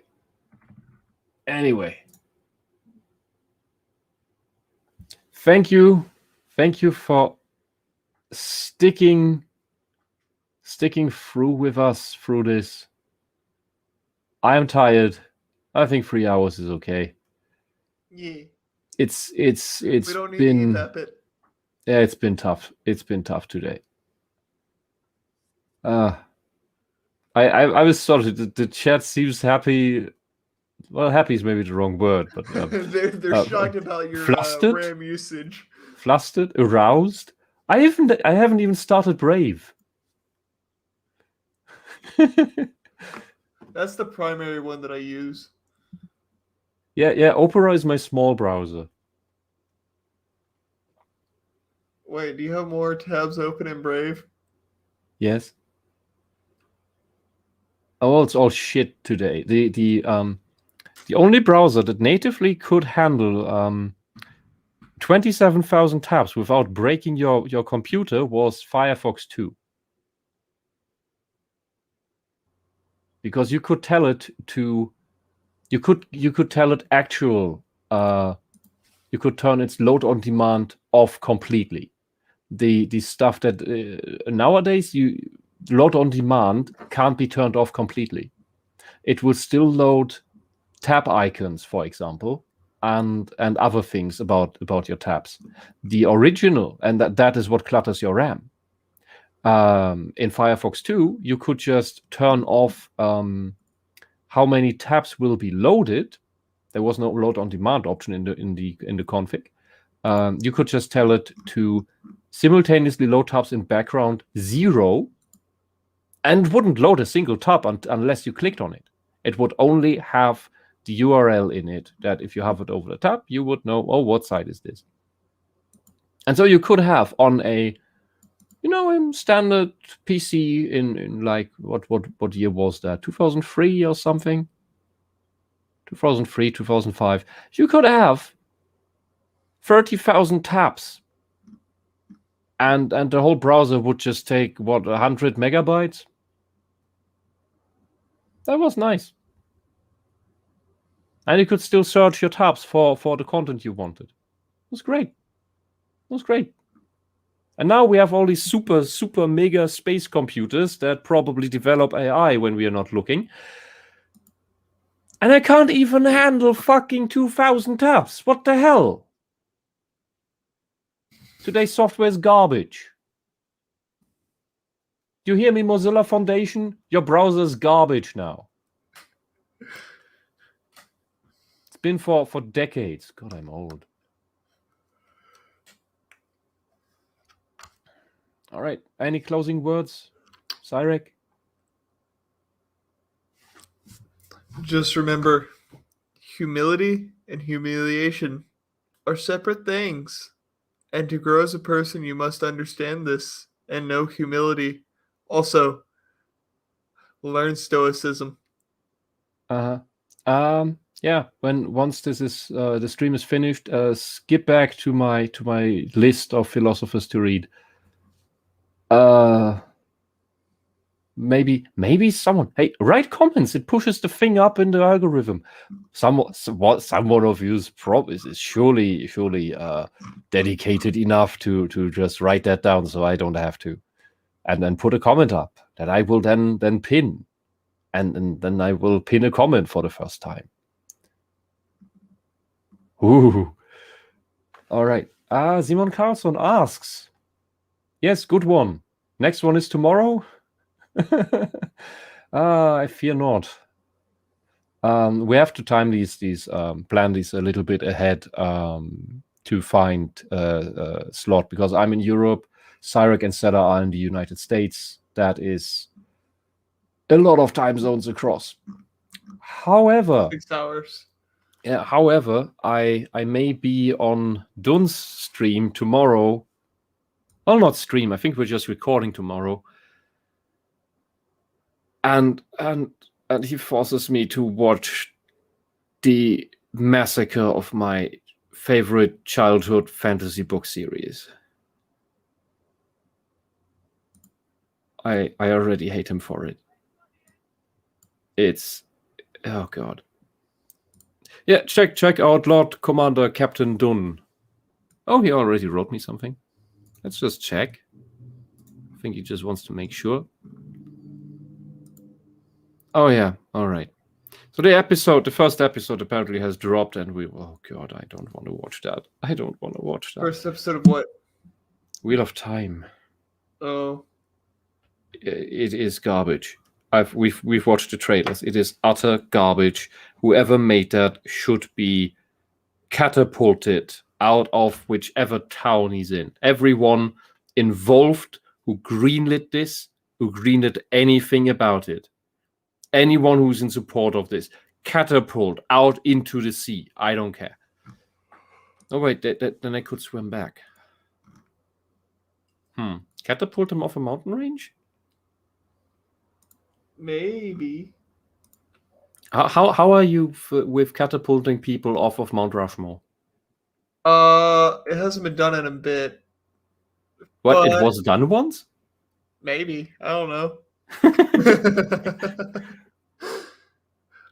Just remember, Wisp, there is no dislike button now for YouTube, so I can spread misinformation all I please. I'm pretty sure I can still see some dislikes somewhere, so maybe it's a small rollout. So it's a slow rollout. On what? Only in your studio now. Every YouTube channel that I've gone to, including yours, has no dislike button. It doesn't even have the button, or it doesn't show the numbers? It doesn't show the numbers. Okay, that's the difference. But yeah, that is a thing in itself. This also was implemented because the narcissistic mass media and governments do not like to be criticized. They do not like to show that people actually dislike their nonsense, and nobody else's. Oh well, oh well. So many topics, so little mind, space, time, energy thing. Good night. Good night.